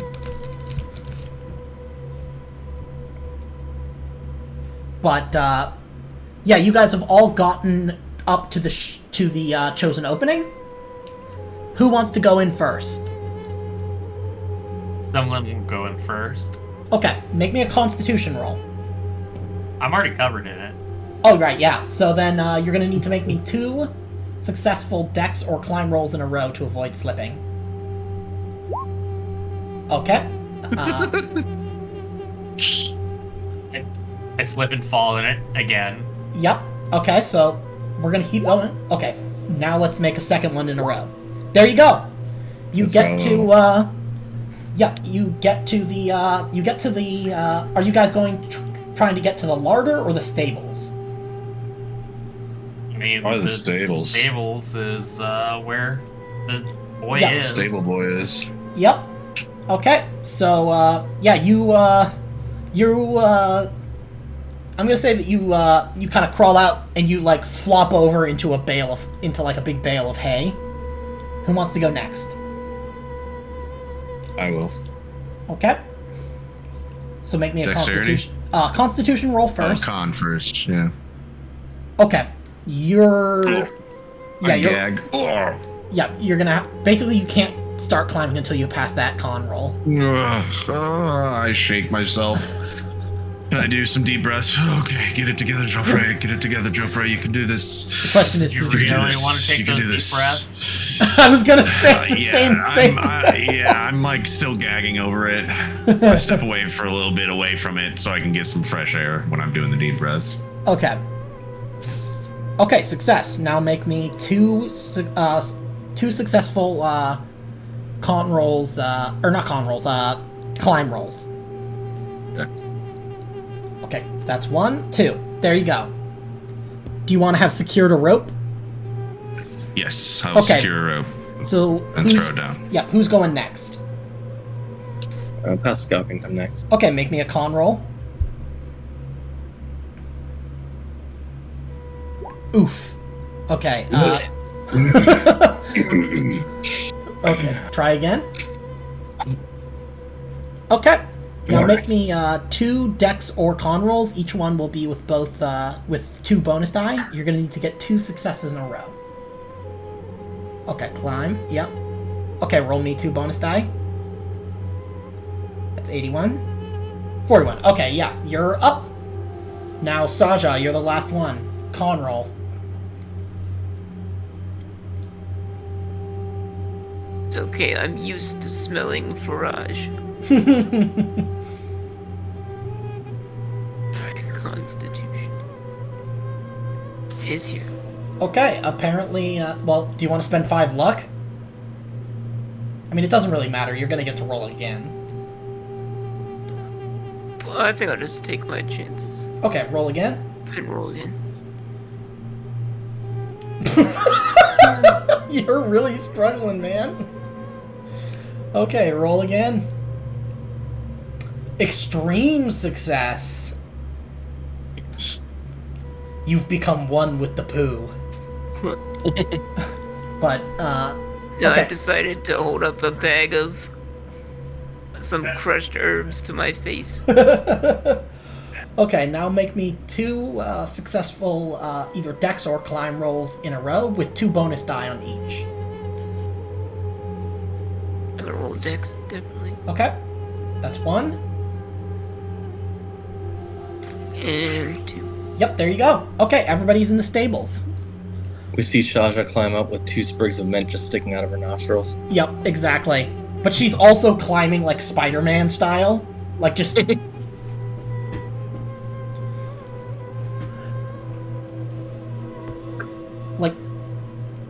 like she's climbing on like upside down to come out on like the ceiling of the fucking waste pipe.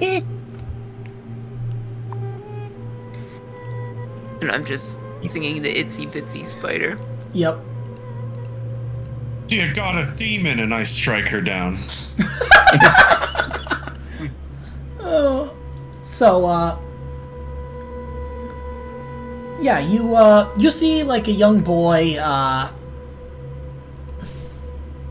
he's kind of like just tending around the stables, and he sees you and he's like,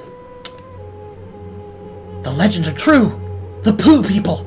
They warned me about you! Guards! Guards!" No, I'm kidding. But he does see you, and he's like, he's a little bit weirded out because you are basically almost entirely covered in fucking animal feces. We're like, what? You're halfway covered in it too, son. Yes, but only up to the knees. Then what's that on your shirt? He looks down. I point at it. I flick his nose. Roll me hand-to-hand combat damage. No, I'm kidding. Could you Kill the boy. Could you imagine? Roll, You fucking roll roll damage. sleight of hand. Oh, yeah. I actually don't have them hands, but Yep. It would be 1d3 plus your damage bonus, but let's see, what's your damage bonus? You have none, so it would just be D3, but I'm not actually gonna make you roll it. Yeah, Don't that was. It would be torment the very poor funny boy. if you did 3 fucking damage to this kid. We Roll need sleight of hand. information. You should roll sleight of hand to see if he sees it coming before you flick him. Because if you did 3 damage, you'd do a third of his HP in one. I'll roll it, but I'm not gonna get it. Yeah, see, no. Yeah. He doesn't see it coming because it's like evening and he's not really paying attention. It's like, who are you, poo people?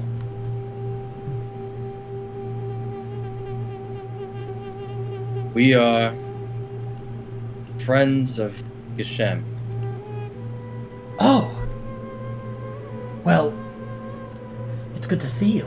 I never thought to see your kind again. We are obviously eager to get to him in a very inconspicuous way. Yes, I can help you. I know all sorts of little secret passageways through the castle. Or through That's the Crac, excellent. rather. Follow me. Are you sure we'll be able to pass through the Crac undetected? They might sniff you out. This crack does smell.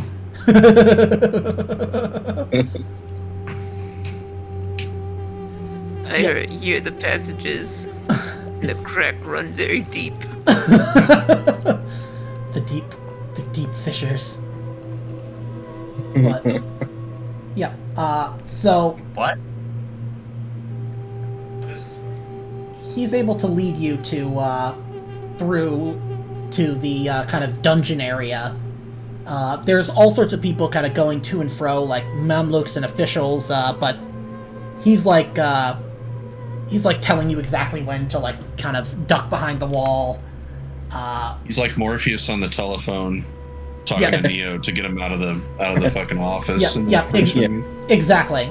Your first obstacle you run into when you get to the lower floor. The corridor leading to the cells is blocked by an official sitting at a desk, reviewing and updating a stack of lists while turning away or waving on different groups. Arab bureaucracy has always been more sprawling and efficient than the Christians. To overcome this obstacle, you'll need to get creative.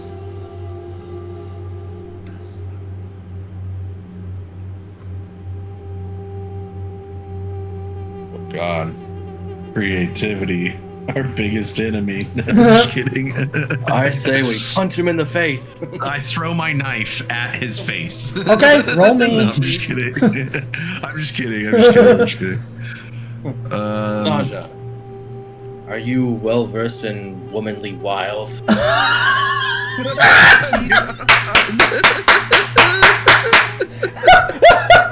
If you can roleplay this enough, if you can roleplay this well enough, I won't make you roll. I chime in. I say, all you have to do is show a little bit of ankle. You know, I love that. Joffrey, how many women have led you to sin? I'm sorry. I'm sorry, my lord. Yes, well, these savages have not nearly the resistance that we Christians do. Joffrey of the Gooners. Goonets. Joffrey de Gounet.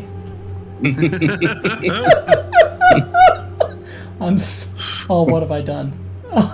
I left that name behind in France. That's right. How dare you call me that? Well, Okay. while Pascal and Joffrey are bickering, can someone see if there's any just papers scattered on the ground? Make me a luck roll. There is whatever the fuck you want on the ground. Yeah. And you can also, find roll me a whatever d10 you and want. add that to your current luck. You find a get out of jail free card. Yeah. That's amazing. Yeah, you know what? I'll allow that, but whatever you find within reason that would be here. It's a blank check from the So- Sultan himself. What? Basically, what I want someone to do is find that there's some very important paperwork on the ground that's just kind of slid under it, and he picks it up and is like, oh. He looks at it. Oh, this looks very important. Here.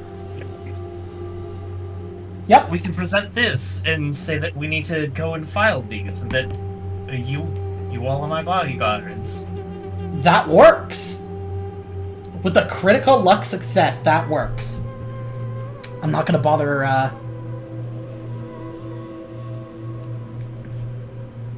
Yeah, so...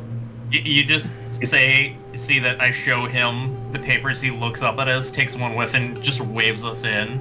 Yeah, you even actually get him, to tell you, exactly where to find Geshem. So, he's in the second corridor on the right. Go ahead. Go ahead, please. Sorry, that's the Oblivion Ringmaster talking again. But, the short corridor leads to 4 cells. 2 on the right and 2 on the left, all built from heavy stone blocks, with a narrow slit for light on the wall opposite the corridor, and bars running the full length of the cell on the side facing it. The 2 cells on the right hold half a dozen people dressed in rags. In all but one case, the rags look like they might have once have been Arab garb. The prisoners are dozing, and many have recent bruises on their face and arms. The first cell on the left is empty. The second has 2 occupants.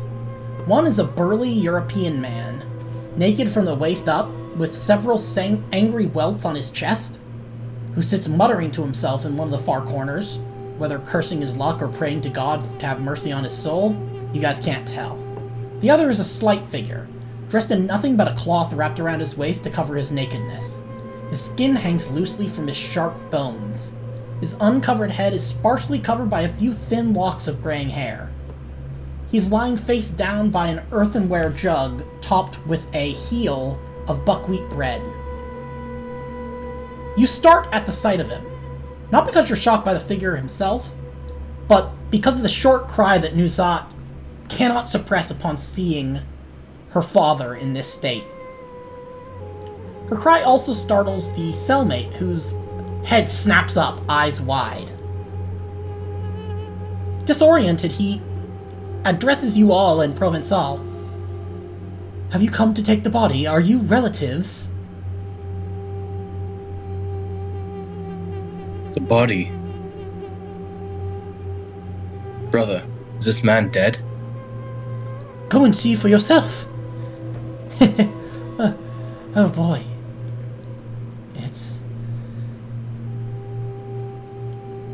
Are we able to open the cell? Oh yeah. You were able to get the key. Okay. With a critical success on luck, you were able to get the keys. Yep. And not just the keys, but like the master key. We can open up all cells. You just see someone just has this giant key ring. Yeah, exactly. Yeah. Just slowly flipping through the keys. Yeah, all the labels are in Arabic though, so you have to get Saja's help to.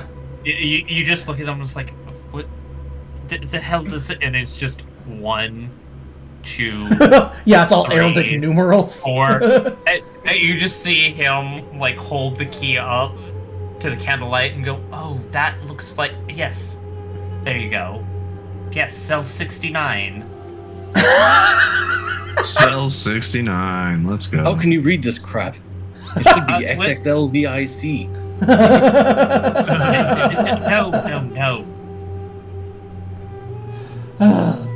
But yeah, you guys look. So the moment the cell opens, Nuzat goes to the collapsed figure and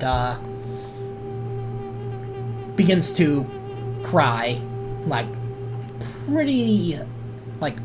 pretty obviously. By the way, this is what you guys see right now.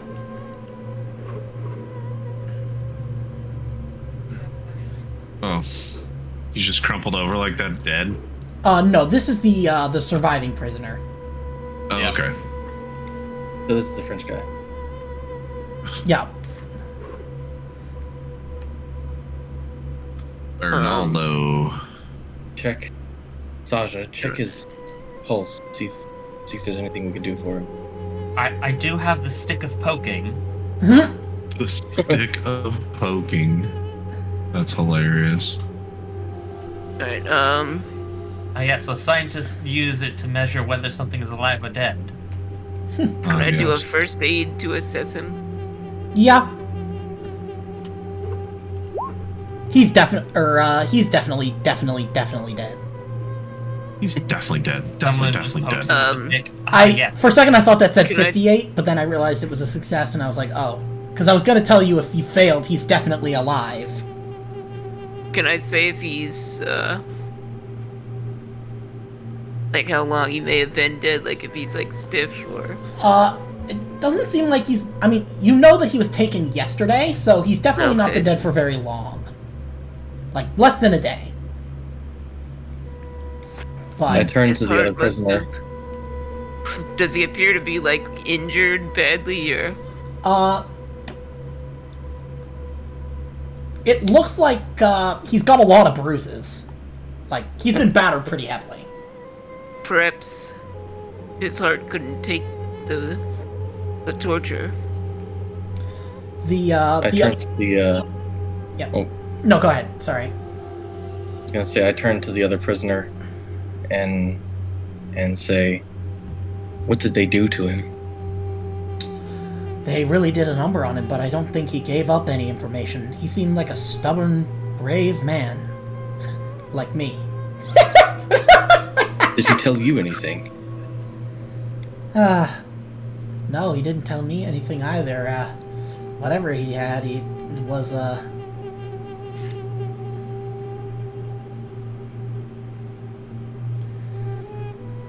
it We were sent to find him. He has information on something within the castle that we need to locate and keep safe.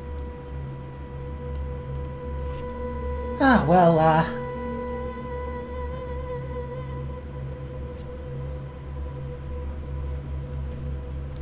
Perhaps we should search his person and see if there's anything he carried with him. let me check.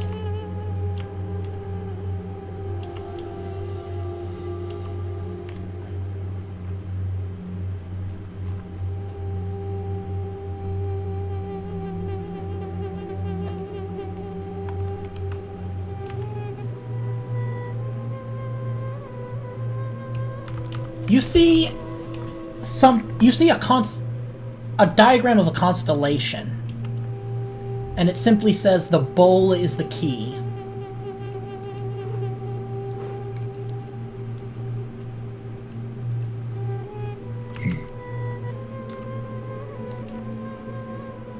Wasn't there a book of constellations? Something about constellations, star signs, in his tent? Yes, I recall seeing a book like that. Yes, and Maybe we can The glean note? some more information from that book. the note also says the key is in the shape of the bowl.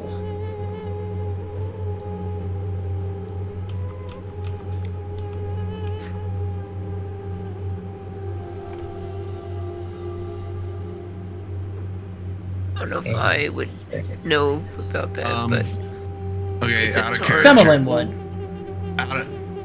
Oh, never mind. Sorry, go ahead. You're good. The bowl. That sounds like Boros.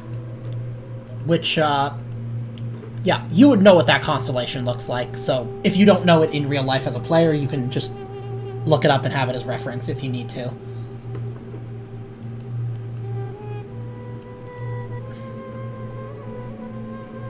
Yeah, But- I'm looking it up. Oh, there's a picture of the constellation on your character image. Yep. There's like the painting of the angel behind him, and he's pointing a scepter towards the Oh. constellation. Oh, yeah, now I can see that. Neat. Yep, that's why I made that a handout as well, because you can't zoom into it easily with just the character art. But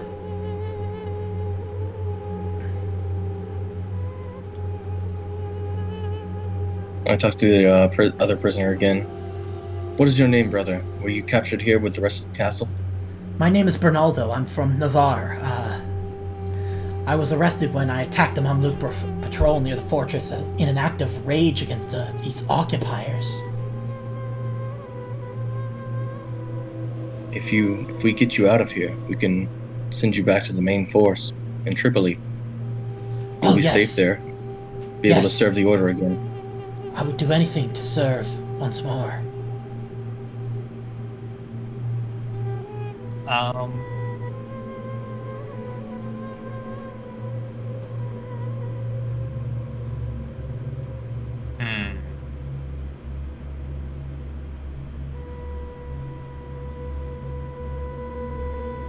Remind me again, it's... Psychoanalyze is the one where you're seeing if people are lying.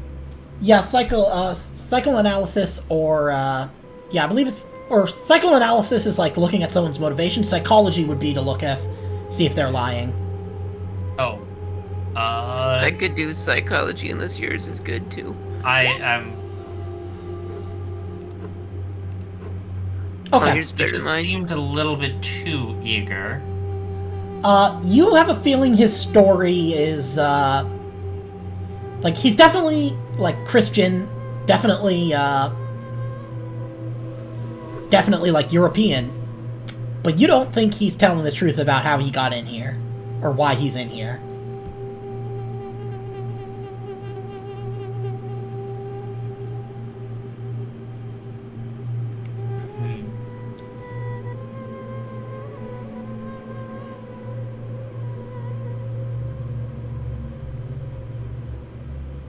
Please, set me free. Yeah. Sorry, that's... Pascal. It's fucking patches. I do not believe that that man is telling us the entire truth. He seems far too eager to get out. And while I do know how devout you all can be, it seems less devotion and more selfish. Perhaps there is some truth to what you say. I say we Well, leave him as not to arouse more suspicion. Most of our brothers were killed immediately. Why is this man still alive? It does seem rather odd that they didn't just execute him. I wonder if he made some sort of twisted deal with the heathens. No, I didn't, I would never. Okay, here's the truth. I got caught trying to steal fruit from a stall inside the walls. I'm a deserter, I admit it. But I'm not a traitor. Why did you desert your post? It was dangerous. We were at war, I was scared. I see the look in your eye. You know what I mean. The fighting. I'm going to. We weren't built for intimidate it. him. Okay, roll intimidate. Yeah, you succeed. Brother, you have failed your faith. You have failed your Lord. You must repent immediately and pray to God for forgiveness. Yes, And sir. then you will tell us everything you know about this castle, what they have changed, and where we might find what we're looking for. I know the way. I can tell you the way to the library. Do you have a napkin or something like that that I could draw on to avoid having to make a map if I were some sort of keeper of arcane lore? Well, I do have a cloak that has a particular spot that is soiled. You can draw on that. Yeah, he's like, And you just see someone just holds out his cloak, and there's just this big spot of poo on it. Jesus yeah. Christ. He draws it on, and he's like, they've made changes. The The chapel, they've cleared it of, it's been stripped of its Christian symbols to make place for two mihrabs, which are, you guys know, like prayer, whatevers, I forget the name, prayer something or others, it's in your notes. So this piece of corn here, this represents the door to the library, correct? Yes. And these, Jesus. and these dates represent soldiers on patrol. This is how you can avoid them. It's almost as if the Keeper is helping you to get you to a cool point in the story. Everyone's gonna look down and then go, then what is this worm? Sorry, that's Jesus. just one of them really hangs 10, if you know what I mean. Jesus. Everyone just brushes it off.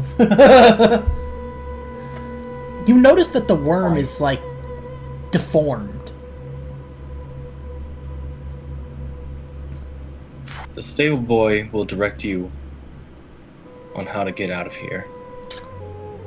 Unfortunately for you, you will have an unpleasant exit where you can think about your decisions to desert the Lord's great army. Of course, blessings of the Lord upon ye.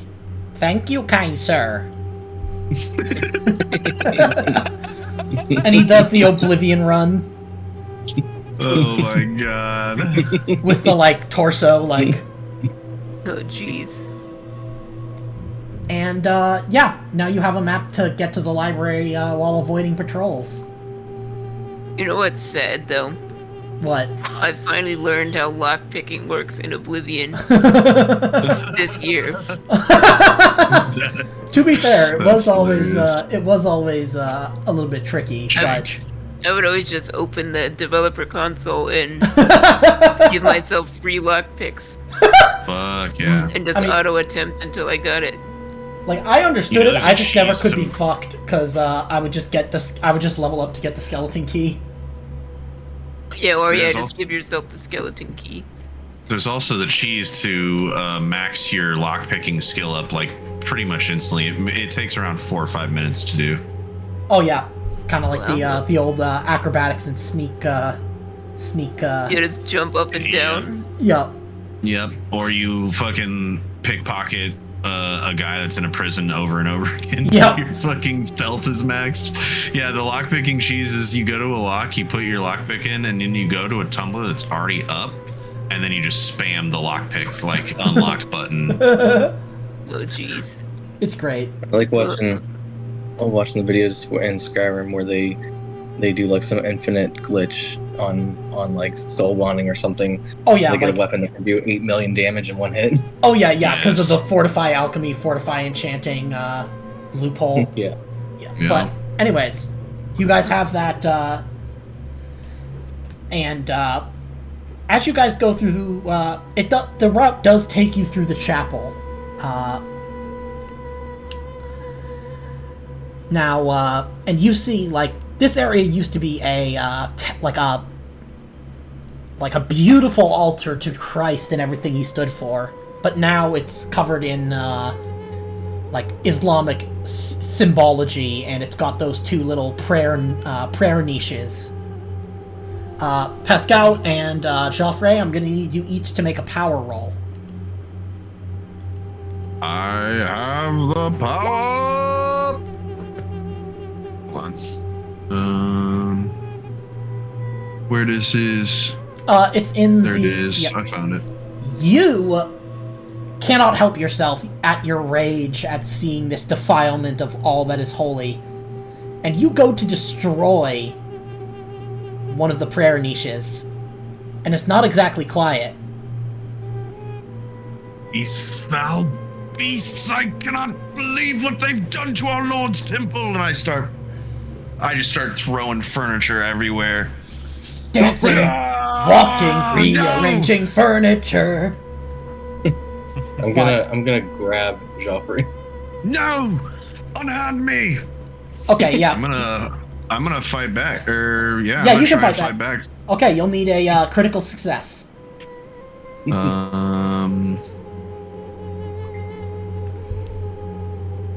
Okay, you tie, Ow. but Jeez. since he is,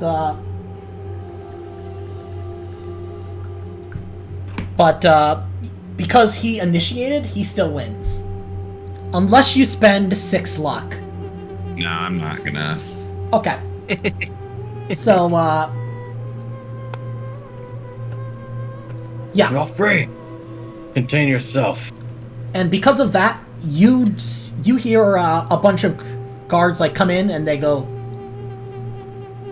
They don't say better cut down on the ale because they, this being a Muslim place, they can't drink.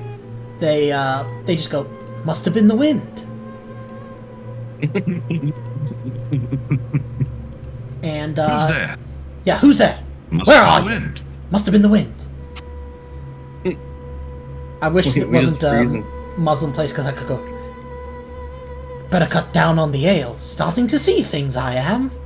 No, I'm just gonna say, oh, there was a rather large camel spider, and we smashed it. I'm gonna say, Joffrey, if you want to feel better, take a bit of the mess on our cloaks and smear it appropriately.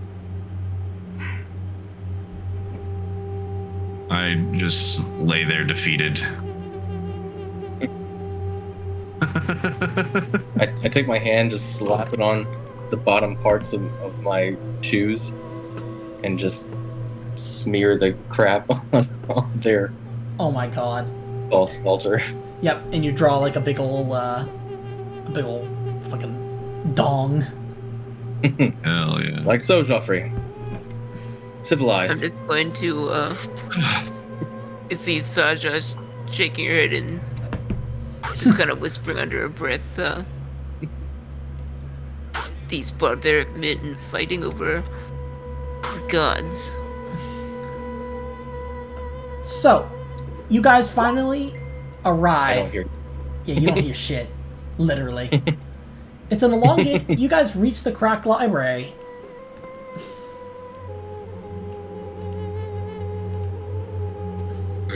How many books can they fit in the Crac? At its peak, it held 150 volumes, 110 on parchment, the rest on paper.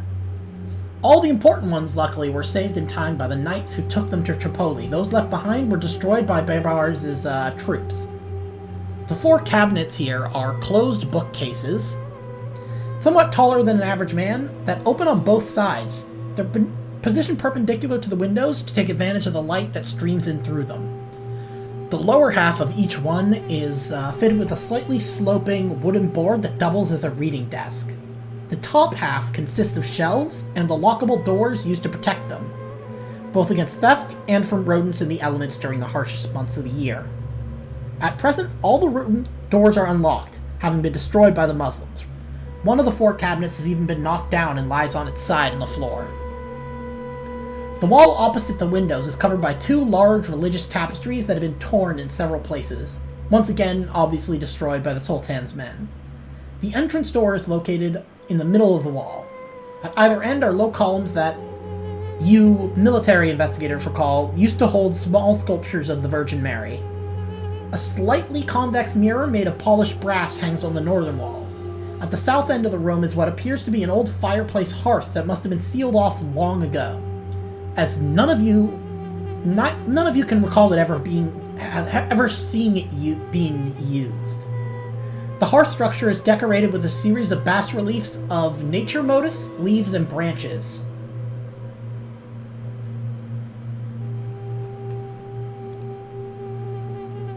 Who has the lowest stealth skill? It's 20, I think. Yep. Let's Okay. see. That's funny. Yeah, so then roll me stealth. Yeah, mine is 20 as well.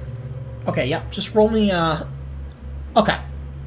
You're not making it super quiet, unfortunately. But, My cheeks what do you be guys... clapping. You guys can place yourselves here.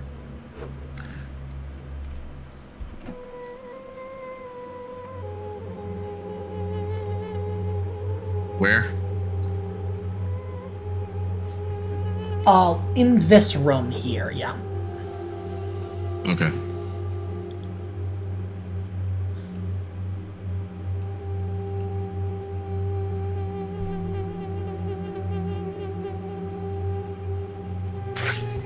What do you guys want to do? Well, we need to find this, Secret library, yes. yeah. So I suggest we, I don't know, maybe start looking at the walls for, like, maybe a hidden seam, like a Scooby-Doo type door or something. Okay. Gonna take a closer look at the hearth.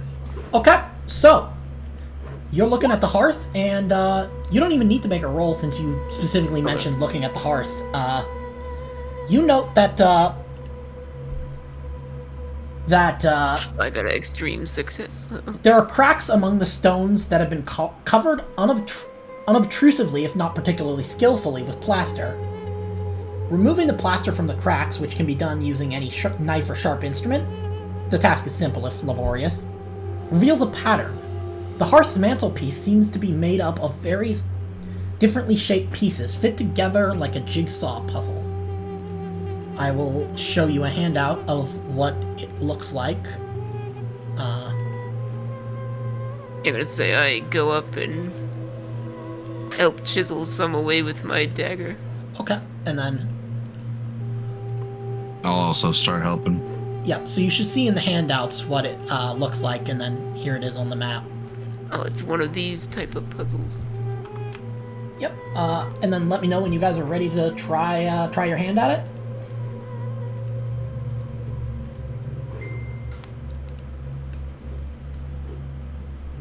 Let's see if we're as smart as you hope we are.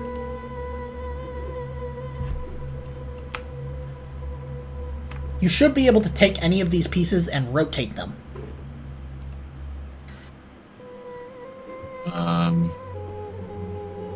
I can't grab them. Okay, can anybody grab them?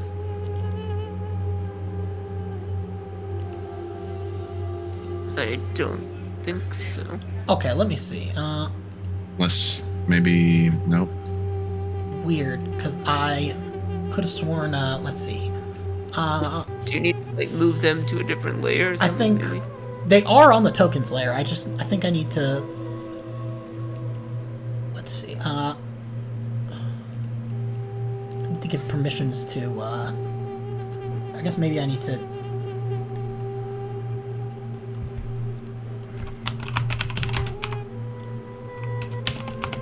Okay. There we go. And then edit.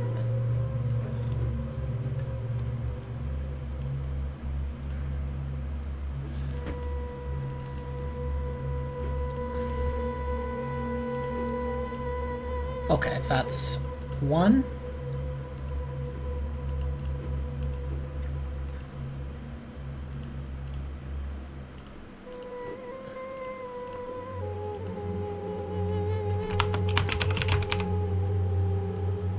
Ah. Oh. I can turn one of them. Yep, I'm adding it. I'm adding them now. I'm basically making character sheets for them because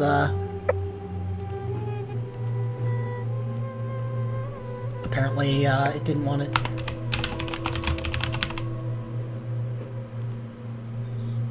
Players.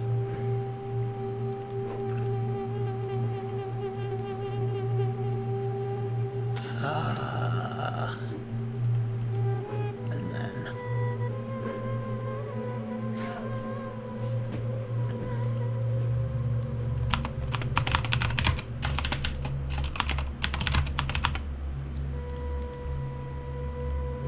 I don't know, because it was showing me, okay, then.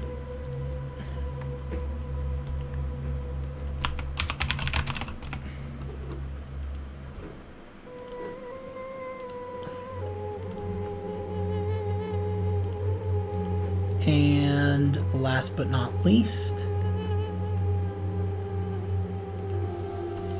Okay, now they should all be,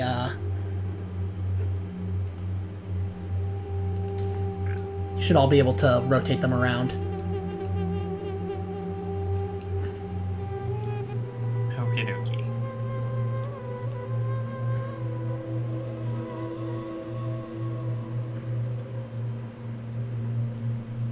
And if you need any hints, just tell me.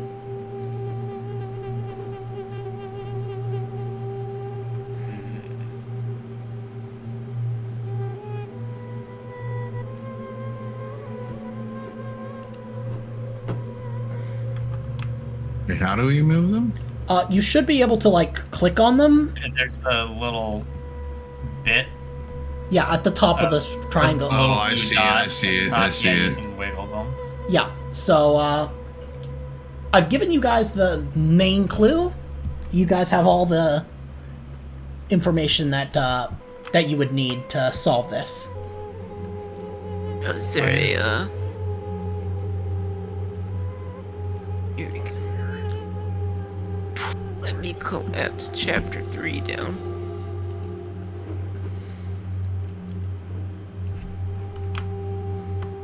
Did that rotate that beast for everyone? No. I think so. Yeah, it should, because, like, basically all of you guys have permission, so you can undo and redo, and if you're, if Oh, it, yeah, like, okay, if you don't I want it see to it. snap, you just hold Alt while you're rotating.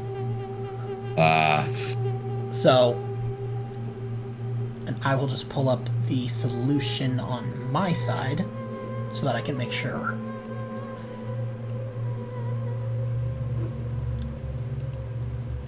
I don't have access to the bottom one. Is that supposed to be Oh, like that? let me, okay, let me, oh, I know why. It should be, Yeah, I can't. there we go. That should do it. Okay, yeah, now we can. Okay.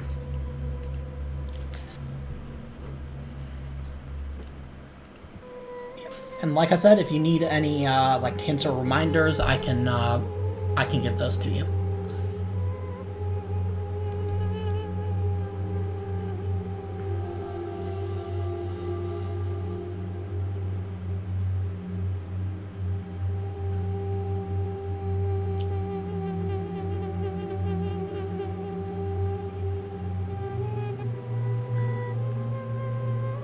Was Oh, there we're any... trying to make. Oh, we're trying to make the star sign. I just realized Yeah. we're trying to make the star sign. Yeah. I'm a genius. Okay, so let's look at the Simlin art. Okay. It's like some things might line up. Yeah, it's crazy, right?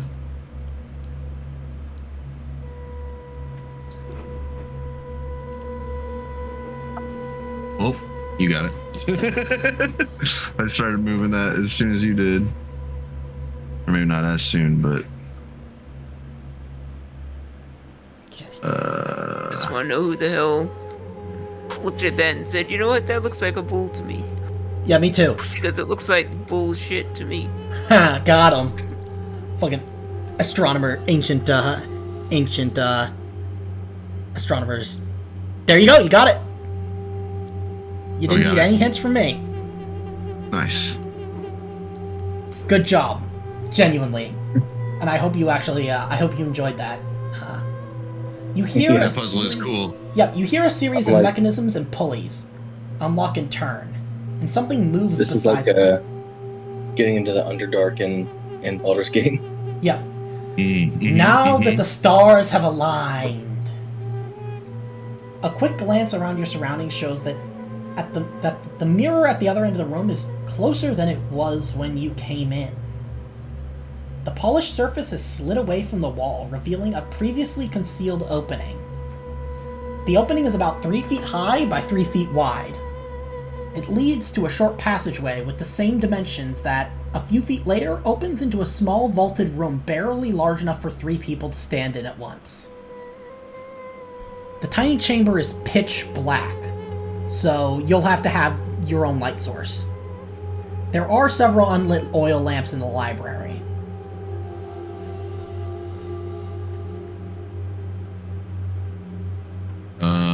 mean, I would imagine that one of us, whether it be me or Pesco, have like some sort of kindling in our survival kit or something. Yeah, we probably have like flint and steel. Oh to yeah, light. yeah. I go grab a lamp that looks like it has some oil in it and try to start it. Okay. And I will move you back to the library, as now you have access to this back room. Now that you've opened the way.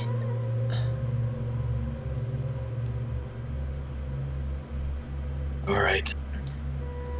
Looking up at the ceiling, you notice certain warping of your perspective. If you raise your arm, it seems to reach much further than it should, as if you're looking through a... Well, your characters wouldn't know what this is, but you know what this is. A fisheye lens. Right. Taking a step forward while looking at the vault causes you to move upward toward the ceiling. Experiencing that requires a sanity roll. Hell yeah, let's go. Yep, so basically in order to move around, you're gonna have to do a little bit of trial and error, and a pass means you lose only 1. A fail means you lose 1d4. So Semelin and Saja, roll me 1d4. There's something disorienting my senses in this room. Step Some carefully. spell, maybe? Or a curse? Spell. Someone's Like just magic. gonna slip and fall over. Huh? Buh. Boom. The room. It is spinning. Oh, my stomach. And nothing comes out. Yep, just...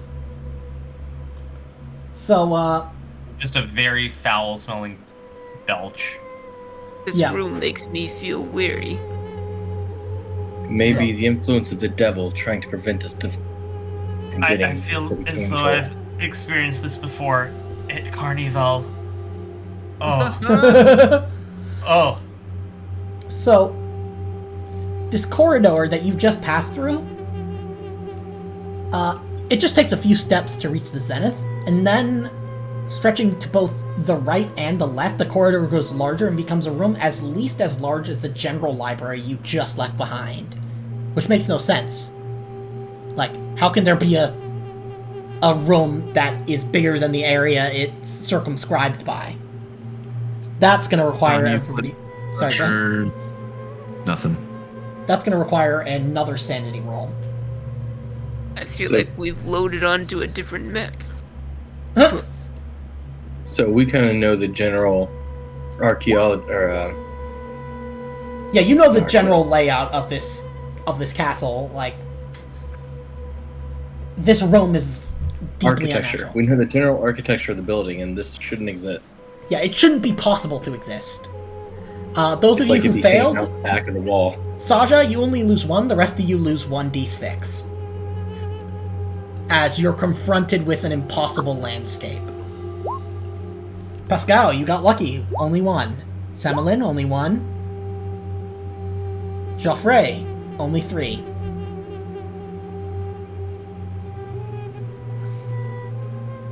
I'm just gonna say I pushed the thought out of my mind that Yeah, this room doesn't make sense. so... The room is vaguely reminiscent now that you're in it from that which you've just come. The walls look like polished stone, but they're warm to the touch. You get a constant sense of unease. Who's lost at least 2 points of sanity as a result of being in this room? Me. Me. You recall the words of the Count of Valdel. Once you enter, ignore anything else you might see and go straight for the Codex. Your senses are likely to play tricks on you, and the devil may try to tempt you. Stand your ground. Okay, Just so push yeah, forward. I'll start pushing forward. We should Okay. move quickly and get out.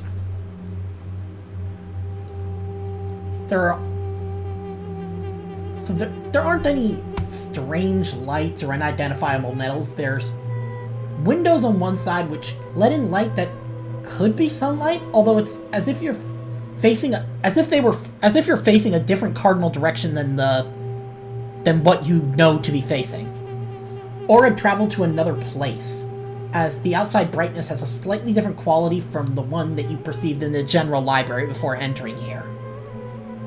Suddenly, a fleeting reflection in the stained glass windows catches your eye. You look just in time to see a group of people, with the same number of people as your own group, wearing clothes of a style you've never seen before, staring back at you and behind you. And there's a small parchment or tapestry whose brightly colored illustrations are constantly changing.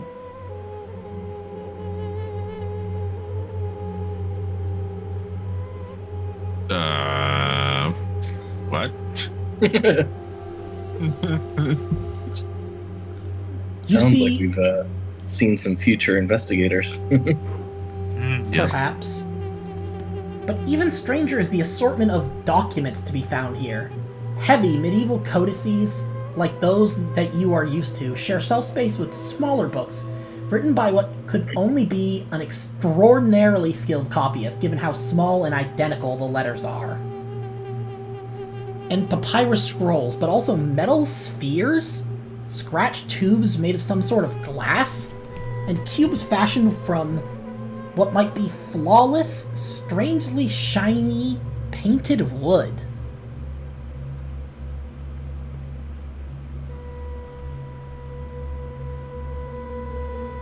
Okay, I got that some of these are printed books.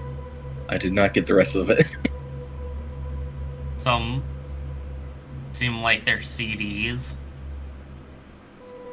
Oh, I see. Okay. The glass ones, I feel like, are imprints for wax cylinders. Do they got a laser disc in there? I don't know. I can't say. All I can say is it's weird for, the year 1291.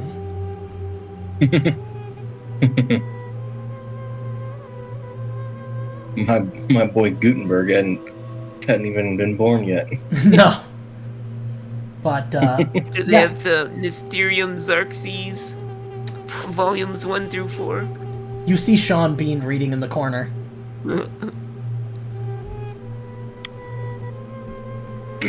Anyways, and he goes, "To Wayne Priory, then," and disappears.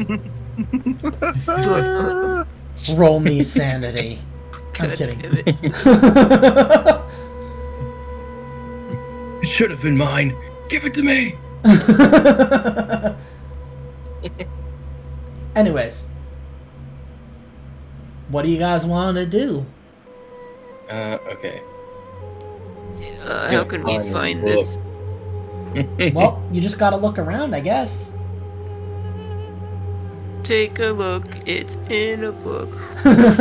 Reading Rainbow. I would love to see a Reading Rainbow's Cthulhu Mythos parody.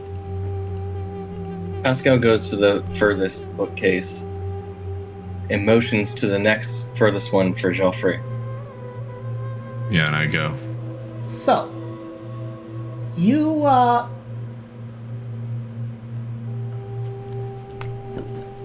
the rest of you see Geoffrey and, Pascal go to, each of you sees them moving to a different area, but you both see each other at the same place. And, slightly out of... Which one of you guys is taller, do you think? I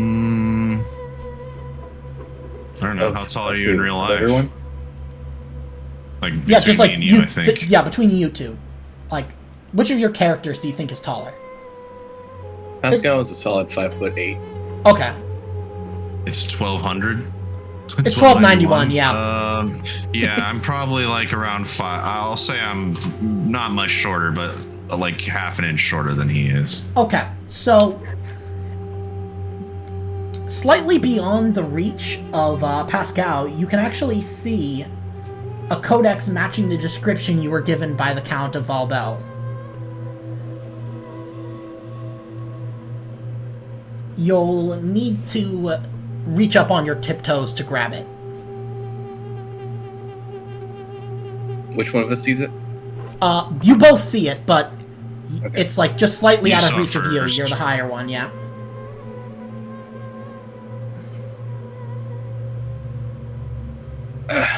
Can't reach it. Yep, you'll have to Joffrey, I'll pick you up. Okay. You don't want to get on your tiptoes? Yeah, he said it's literally all you got to do is reach with your tiptoes to get it. Okay, all right. Yeah, I'll reach. Okay. Uppies, uppies. The instant your fingers close around it, you have a fleeting vision of a desolate landscape, bathed in blue light and littered with skulls with the spinal cord still attached. Momentarily stunned and not expecting the book to be so heavy, you accidentally drop it after pulling it from the shelf, causing two things to happen.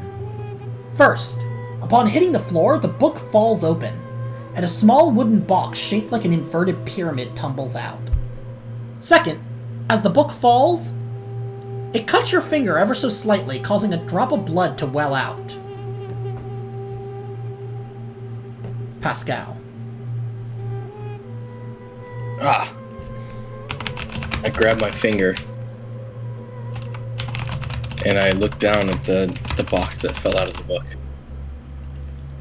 Give me just a second, I'm writing something down for my notes. Because it's gonna be important later. Nothing to do with those other events, but, you know, just... Anyways. Completely unrelated. The box is made of several pieces of carved dark wood fitted together in an intricate design. Allow me to...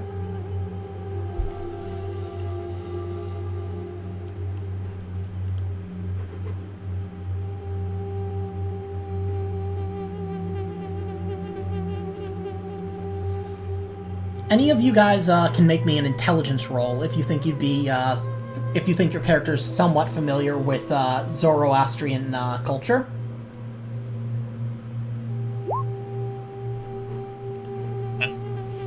Semolin, you know, Not.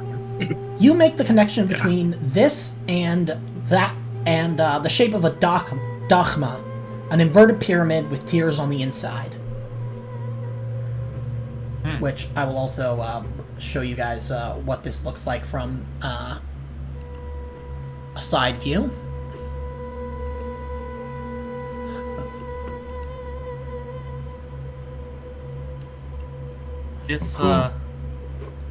This looks like that structure the woman was trying to bring her deceased husband to.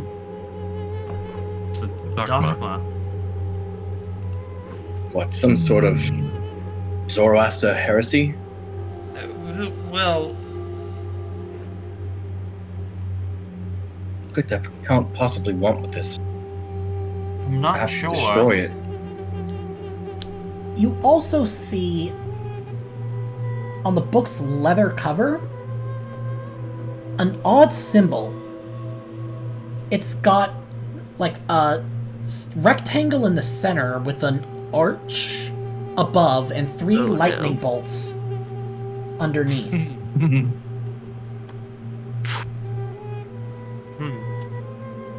Semlin, You know place what? that back in the book and close it. Yes, sir. You hear Which is the strange. the wooden box is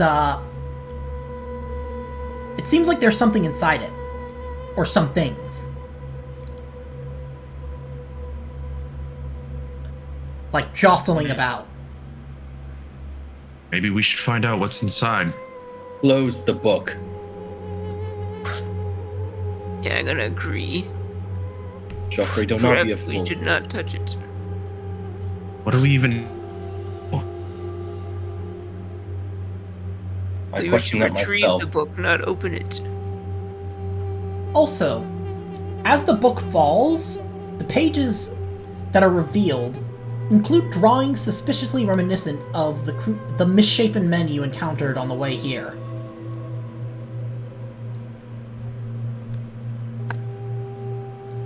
And,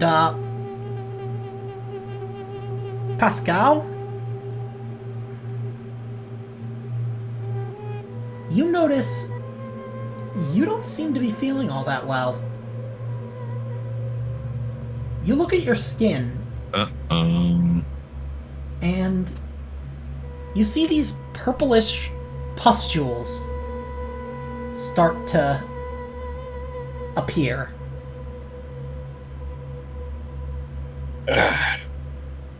Can I run for the exit and back into the library? You can, yes. Pascal assumes that this is all some kind of demonic influence in this library and has to get back into the main library. So he's gonna try to come back in here. Okay. Do you look at your skin? Once I get back, I take a deep breath, say a silent prayer, and look back at my skin. The pustules are still there. There's not a lot of them, but Some kind of poison attached to the book, perhaps. Cut me.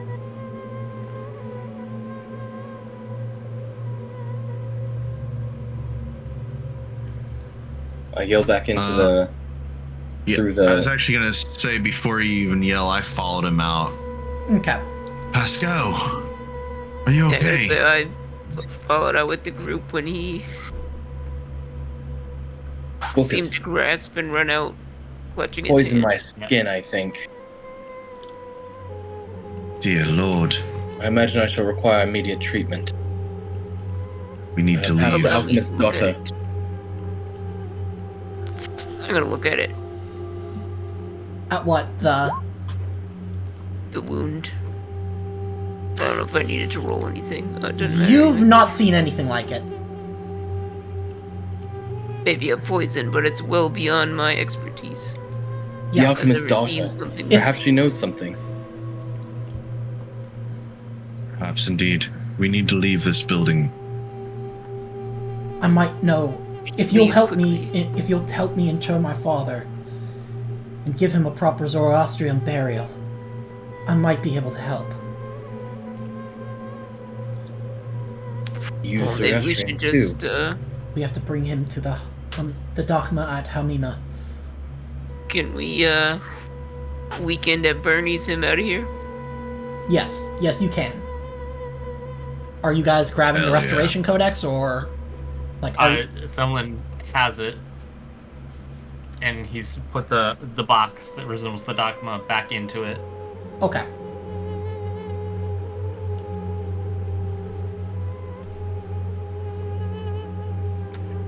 I will help you bring your father, but I will have nothing to do with your burial rites. That is fine, but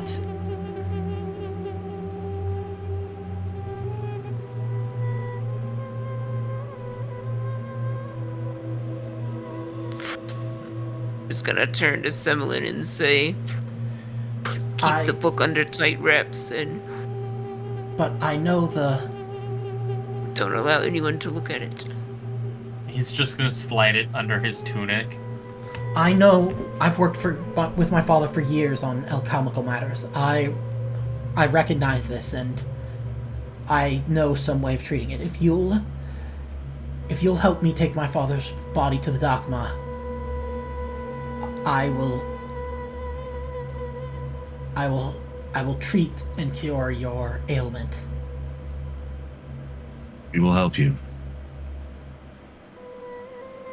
Small ailment shouldn't cause me this much dread, but I fear this is only the beginning. Let's make haste. Okay.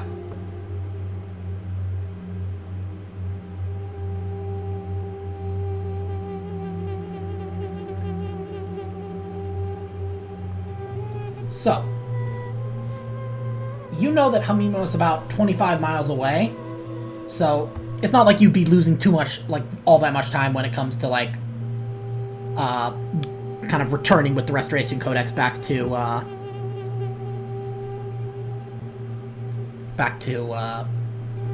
Tripoli.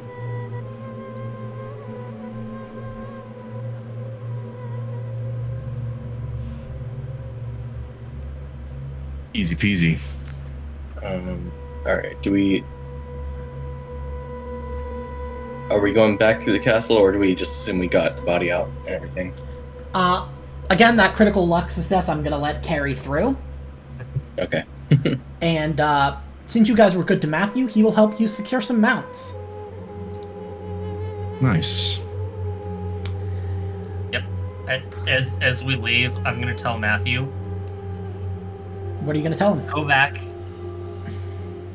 back and make sure you pay the man at Juicy Fruits back for the wares you stole.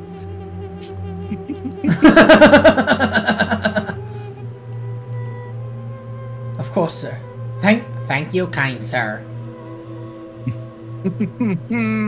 Sorry, but yeah, there's no alarm that's been raised, and you start your preparations. So, what do you guys want to get anything on your,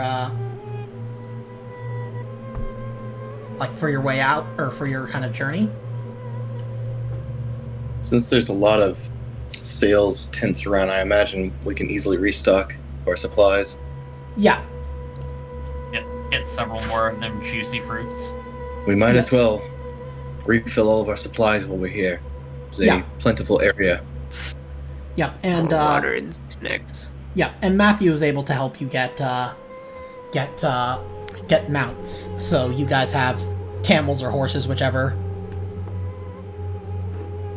Much prefer horse. Okay. They smell, but they don't smell as bad. Camels. I don't know, Joffrey. Once you've fallen into both tongues, they smell about the same. True. Camels are uncouth barbarian creatures, just like the humans who inhabit the area. Agreed. Horses are proper Christian animals. That's right. I'm standing right here. I also do have a bit of an objection for that. I do believe that horses also originated from the Arabic Peninsula. I will not hear of it.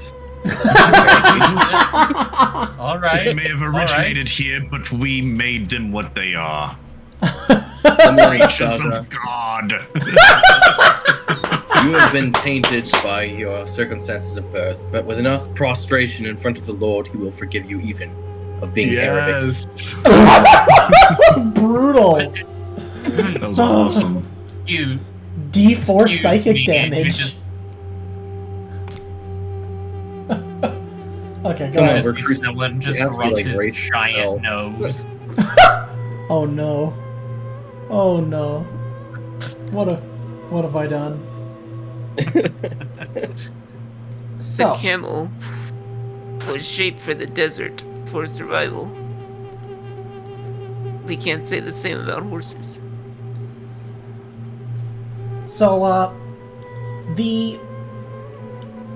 it's about evening. Nuzhat says that you can stay in her tent for the night and kind of foray out at kind of first dawn, so that you don't have to brave the night in the middle of the desert. Though she does note that the terrain is not nearly as dry on the way to Hamima as it is kind of where you've been thus far.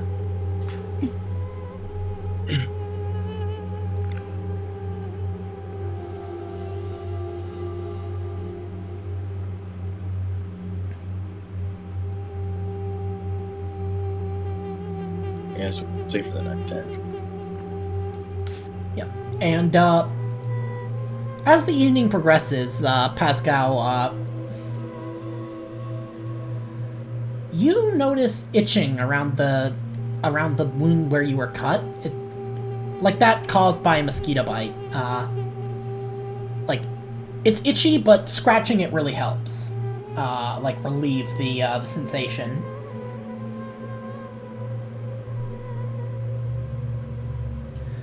And, yeah, you guys fall asleep. And, come morning, the sky is overcast, which is a welcome change from the constant bright sunlight. But the air is a bit colder than you might expect. And, Excuse me. yeah, no worries. Pascal, the skin around the cut has taken on a purplish hue, and a couple more pustules have appeared around it. Nizakt. I fear this infection is getting worse. Oh yes, let me do something to help. She applies an ochre-colored poultice and then wraps the infected area in bandages.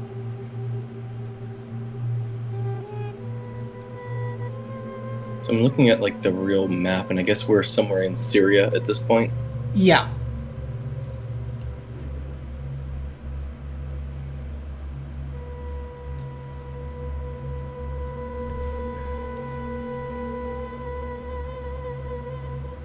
But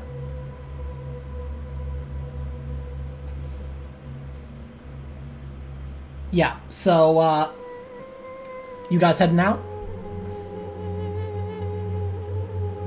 Sounds good to me. Okay. Yeah, it's about 25 This, miles. Sorry, go ahead. Does the treatment help, like the itching and stuff? A little bit, yeah.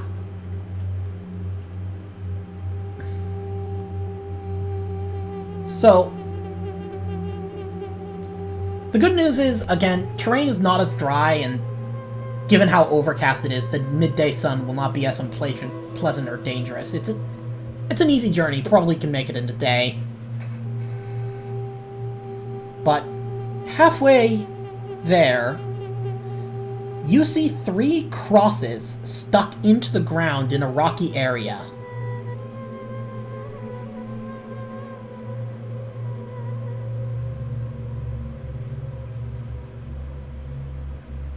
It's like Jesus' final scene. Perhaps some Christians were buried here? Do you want to take a look? We should pay our respects. Take me closer. So, as you approach, you see that these aren't just graves. They're desecrated graves of 3 Christian soldiers. The holes are teeming with beetles and centipedes burrowing their way into and out of the corpse's wounds and natural orifices.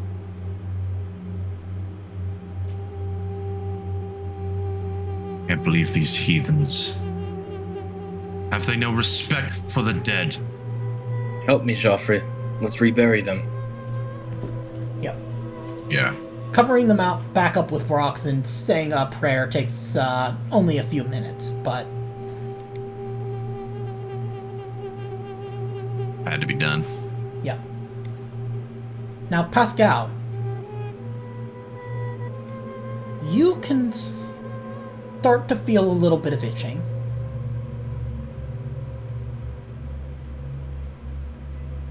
I try to resist messing with the wound or the itching at all. Do you look at the bandage area? Not under the bandages, but like, do you look at... I keep it wrapped up because I don't want to see it.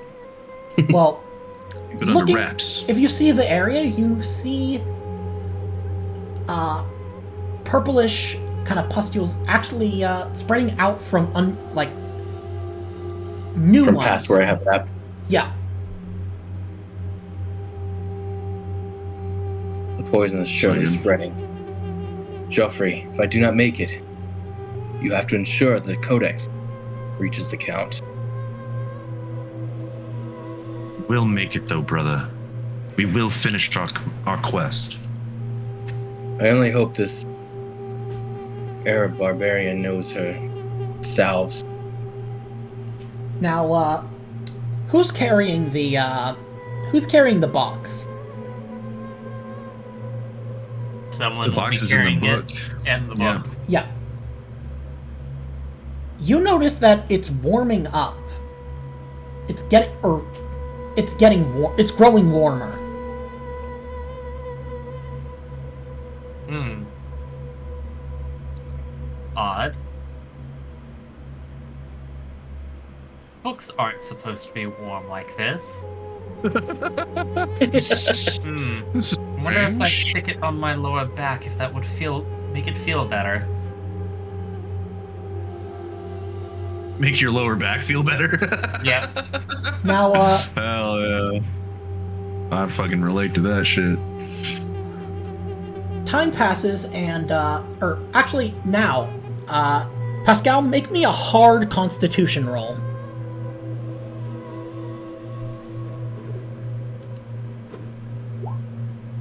Nice. Okay, you're good. Time passes and you keep traveling.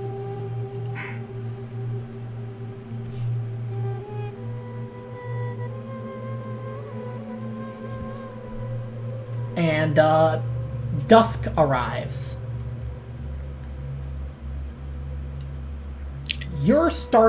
You've been, ever since about midday, you've been starting, despite the high outdoor temperature, you've been shivering all day. Make me another hard Constitution roll.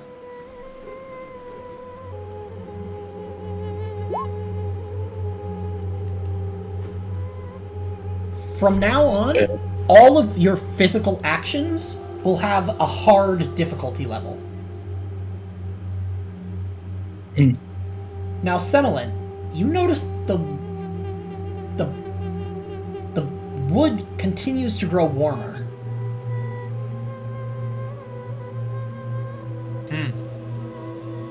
We're just starting to get quite toasty. Yeah, and Emmeline, don't hold it so close to your body. yeah, I fear the poison. you find Maybe we'll yourself just keep out. seeking the heat, Pascal.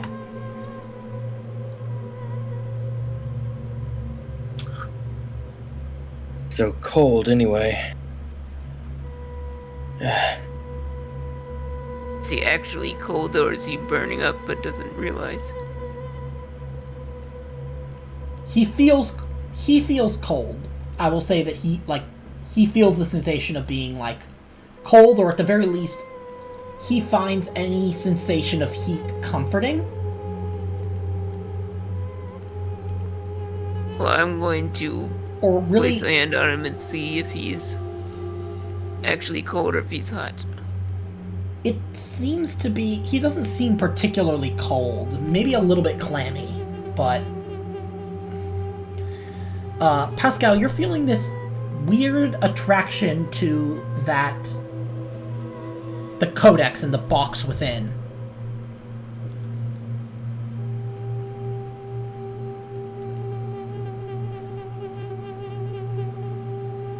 Pascal is gonna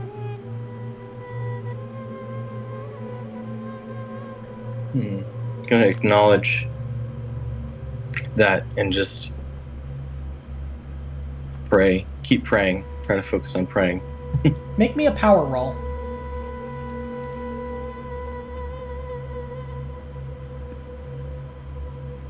It's gonna be on a hard difficulty, right? Or is it? Well, it doesn't matter. I failed either way.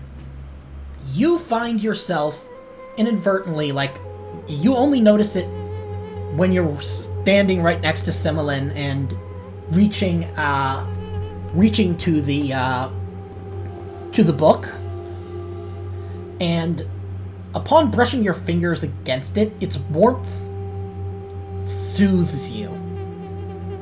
Suddenly you don't feel as cold or as kind of feverish.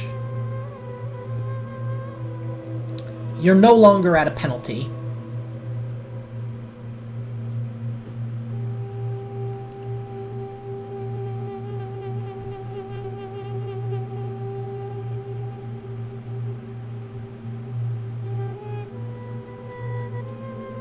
Do I notice any of this?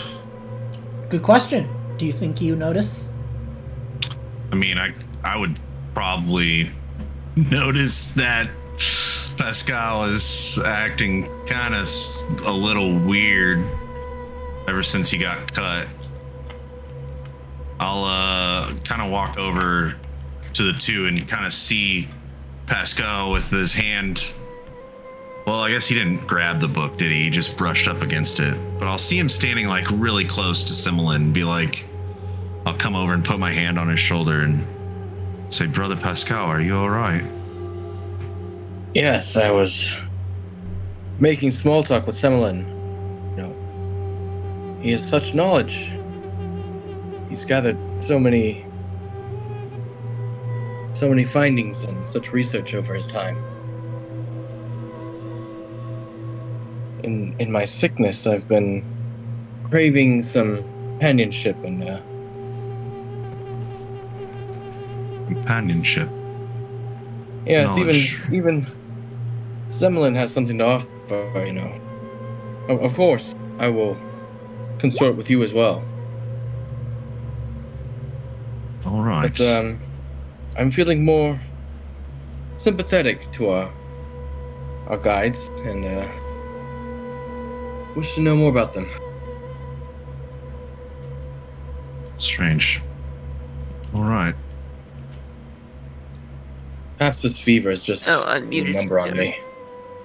Have you been Let's saying say shit this whole Sasha. time? Let's say Sasha hears this and she doesn't buy it. Okay. Oh yeah, she rolled the extreme success psychology roll. Semlin is just happy that Pascal has been listening to him just on and on and on. Yeah, here's what I did. I asked Semilin an open-ended question about something he's talked about before, and he's just been jabbering on. I haven't been listening to anything. I I've just been have resting just my been hand on the book. delving into the history of different fruits. Oh man, this is getting too vegetables real. in the region. This is getting too real. Yeah, someone's going on like an autistic hyper-focused rant. And I'm just like Hell resting my yes. hand on the book. Yep. Yeah. Then Pascal, remove your hand from the book. Someone's just gonna look down and is like, Pascal, you What fiend. At least buy me dinner first. What do you accuse me of, she-devil? Ooh. I accuse you of nothing. I'm simply saying you have placed your hand on the book. What book are you speaking of? Pascal, you It's the know one what that book is in she my speaks tunic. of. How do I know what you keep in your tunic? We just discussed this not 5 minutes ago. I will not hear of it. I'm retiring to my tent. My camel. Takes a He'll be lightsaber. in his. He'll be in his bunk. I'll be on my Yes, horse. and I'm not seeking to vilify you. I know you've been poisoned. Perhaps the book is drawing you to it. Perhaps the poison is more than what we know. No, not. Ask Nusalt. She knows about this poison.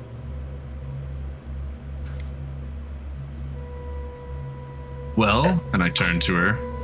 Oh yeah. What do you know? All I know is that it is not simply.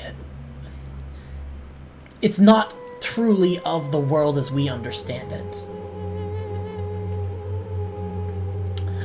You may find some answers, or at least some information, in what little scraps of the actual codex that remain. I'm gonna turn to Joffrey and say, do what you can to keep him focused on his faith and other things. Great. Now my true test of faith starts. Now I'll follow Pascal over to wherever he retired to. Of quote unquote. Okay. And I guess when I get in there into our tent, I'll say, I know that you are fighting something that we do not understand, but we must use something that we do understand, our faith. Please, brother, join me in prayer. And I'll drop to my knees, and I'll hang my head, but I'll like offer up one of my hands to Pascal. Yes, brother. I get down with him. I will be on the same level as you. I prostrate myself in front of the Lord. Request his presence. Now more than ever. That's all we have left. Could always try amputating his finger. Oh, it's moved all the Silence, way heathen. down to halfway up the forearm. I'm just saying that, not in character. Oh, I know. I'm just. Oh, if only it were that easy in Lovecraftian tales. I don't think I Yeah. would suggest that now, given what just happened. Yep. I think we just, I'll just kind of lead prayer until I see that, like, Pascal is starting to like fall asleep. His eyes are getting heavy, and then I'll help him into bed. Okay, make me a power roll. This is basically going to determine how ASMR your prayer is. Okay. Extreme success? Yeah, you were able to like. Nice. It's like you have like a little microphone and he's got AirPods in, and you've got this like prayer podcast. I pull out this weird black box that has two white ears on the side of it, and then I pull out these weird two little bud things that are attached to a weird string that I plug into the box, and I plug it into his ears. And I start going. And you found all of this in the Forbidden Library. Yeah. I'm gonna allow it because it actually makes sense lore-wise that you would potentially find something like that in the Forbidden Find Library. some weird shit. Hell yeah. Okay, cool. You put a Peter Popoff prayer video up. Mr. Peter Hell Popoff. yeah. Peter Popoff. Peter Popoff.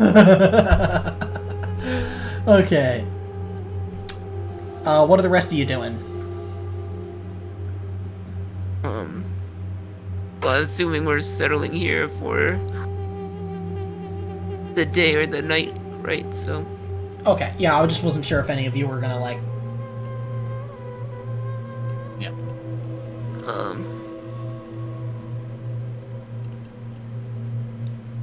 I don't know what else we could really ask. What's her name? You could look at like, because most of the book has just basically been ripped out to make place for the box, but there are some pages that you did see. You could look at it. I'm gonna say I'm probably too superstitious to do that. But maybe, I don't know, someone else would. I mean, someone's going to be a bit curious. Okay. So Take a peek at the book. so we're gonna have you do a little bit of light reading for the class.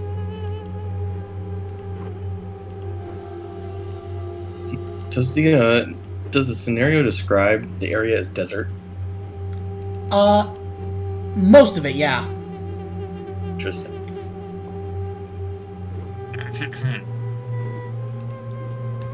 In the beginning, creation was perfect, and all beings were filled only with goodness.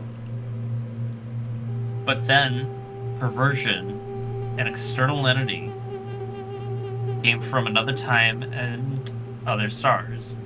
Perversion acts on living beings and changes them. Perversion entails the loss of goodness and the development of unpredictability. When perversion acts on life and fertility, it causes unpredictability in living beings, which ceases to be equal and perfect. From perversions emanates the end of homogeny, just as heat emanates from the sun, a byproduct of its mere existence, unwilled. Yet, like the sun, perversion is an entity, a living being.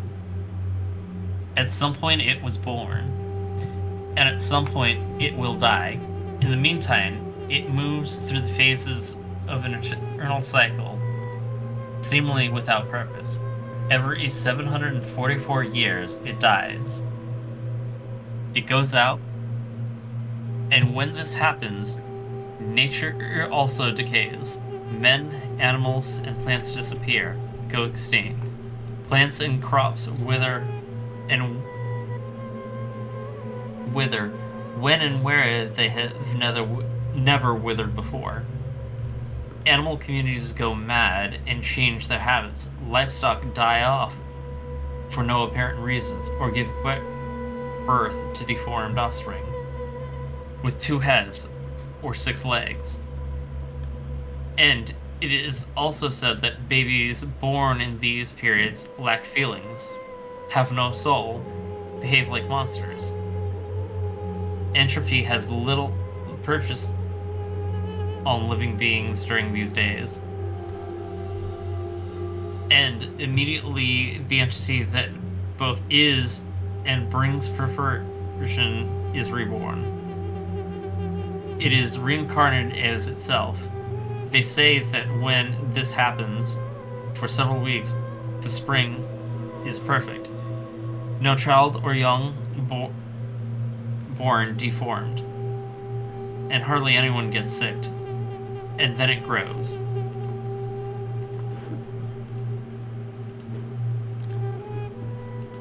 That was page 1.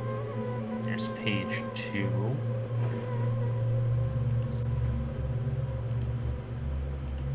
And when the time comes for the Frashokereti. Frashokereti. That's the name of the chapter. Woo! Woohoo. to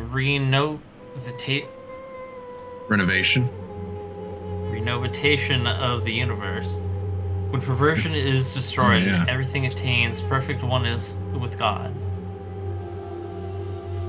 Azora Mazda, good will prevail over evil. All beings of creation will return to their initial state of goodness, as they were at the start, before being corrupted by evil. And the world will be restored to the perfection it had at the time of creation.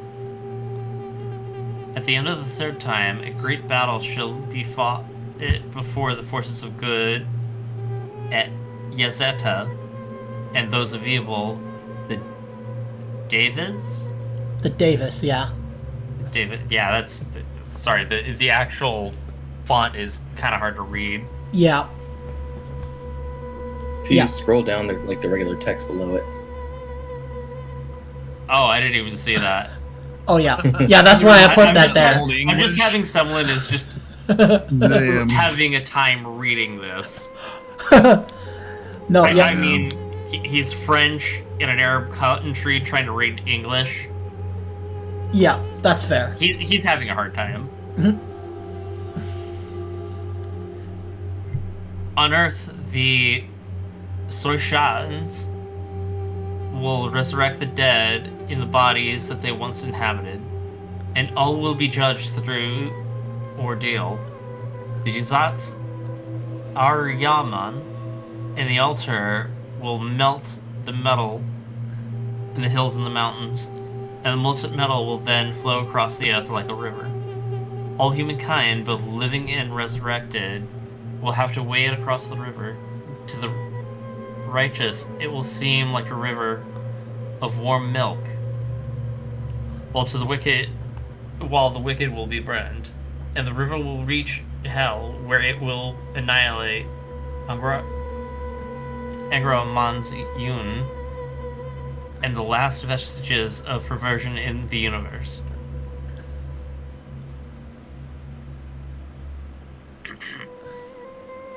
And Ahura Mazda and the divine beings that emanate from him, the Amesha, Sapenta, will perform the final act of worship, Yasna, and will prepare the Parahauma from White Halma. The righteous will partake of the Parahauma, which will grant them immortality. Thereafter, mankind will be like the Armesh Sepenta, living without food, without hunger or thirst, without weapons or the possibility of injury. The matter of their bodies are made of will be so light that it casts no shadow.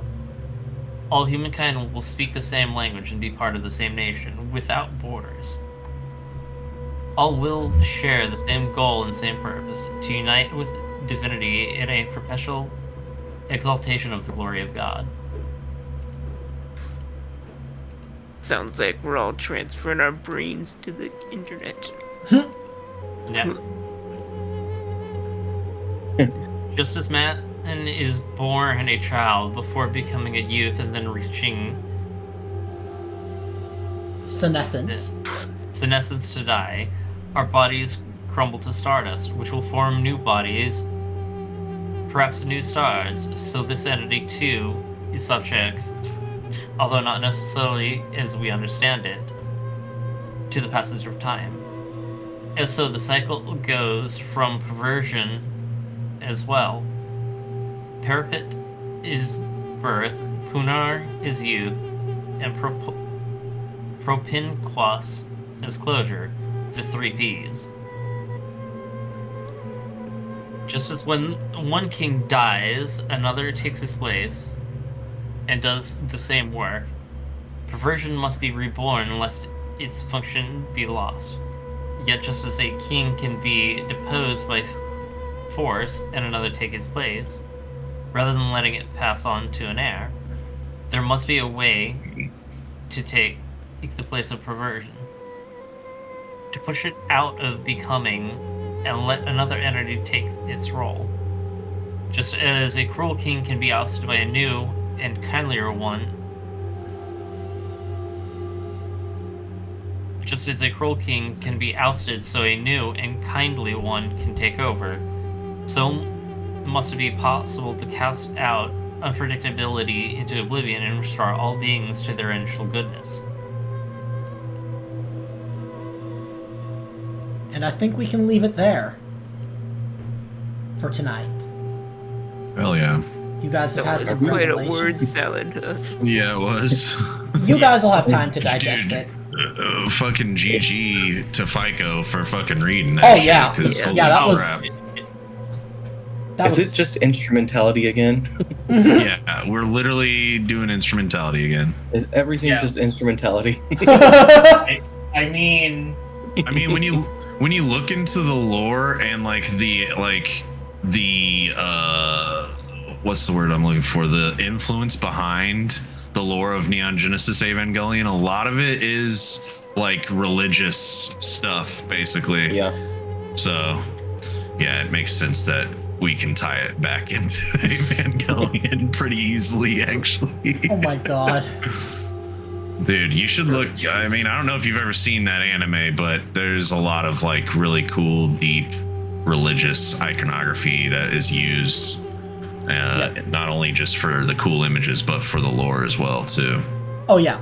And you might notice in the first page that there are 2 black rectangles that seem out of place. That's because I had to censor this because I wasn't sure if kind of medieval style art would be accepted as okay on.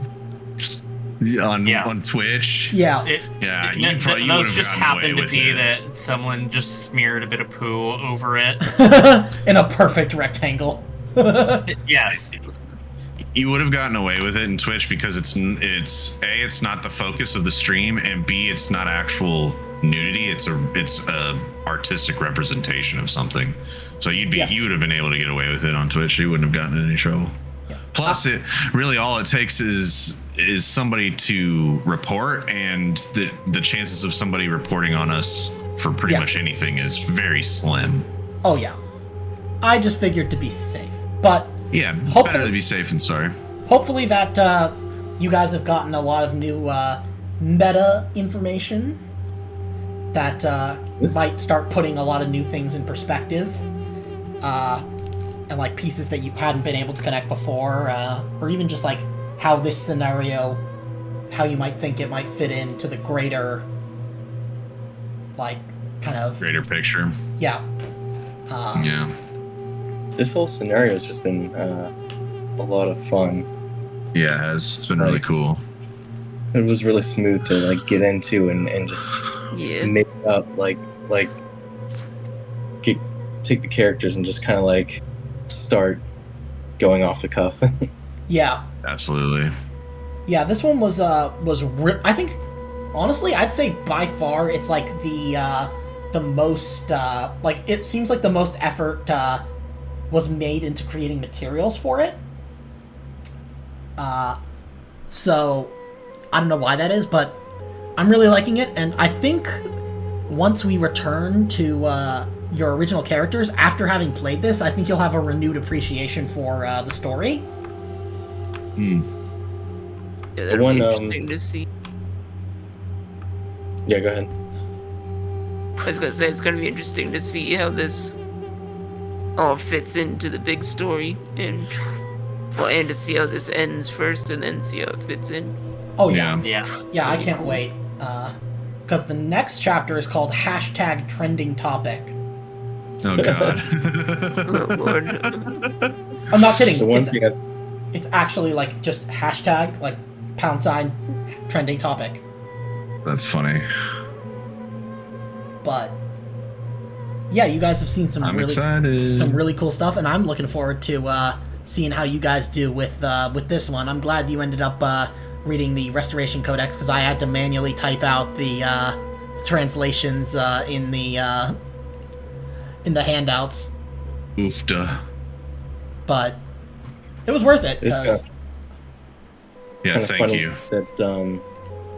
That the whole thing is kind of like desert centered, because there's a few areas in reality that are desert-ish here, but most of it's just kind of like arid and mountainous. Yeah. Yeah, I mean, it's kind of mainly described as arid. It's not like explicitly desert, but it's like, yeah, very arid, very dry, very like, you know, kind of extremes of temperature. But I mean, they did the same thing with Oklahoma, considering Northeast Oklahoma desert, which I luckily was able to kind of change around descriptions for. But yeah, I'm really looking forward to seeing how this one ends, and just seeing how this campaign ends, because I haven't really read past chapter 4. Like, I know the general idea, but I haven't actually read any of the details, so it's gonna be really cool. Well, talk to you guys next week. Yep. Yeah. And by then, I will actually have functioning Wi-Fi. Hell yeah. Yeah. Good night, everybody. Good night, everybody. Good night. And don't forget to call your mama. Show Mama? Tomorrow's Mother's Day. Oh, yeah. Oh shit, it Call is. Joe Mama. Fuck. Yeah, I'll call Joe Alright, Mama. cool. Good night, everybody. Good night, y'all. Good night, guys.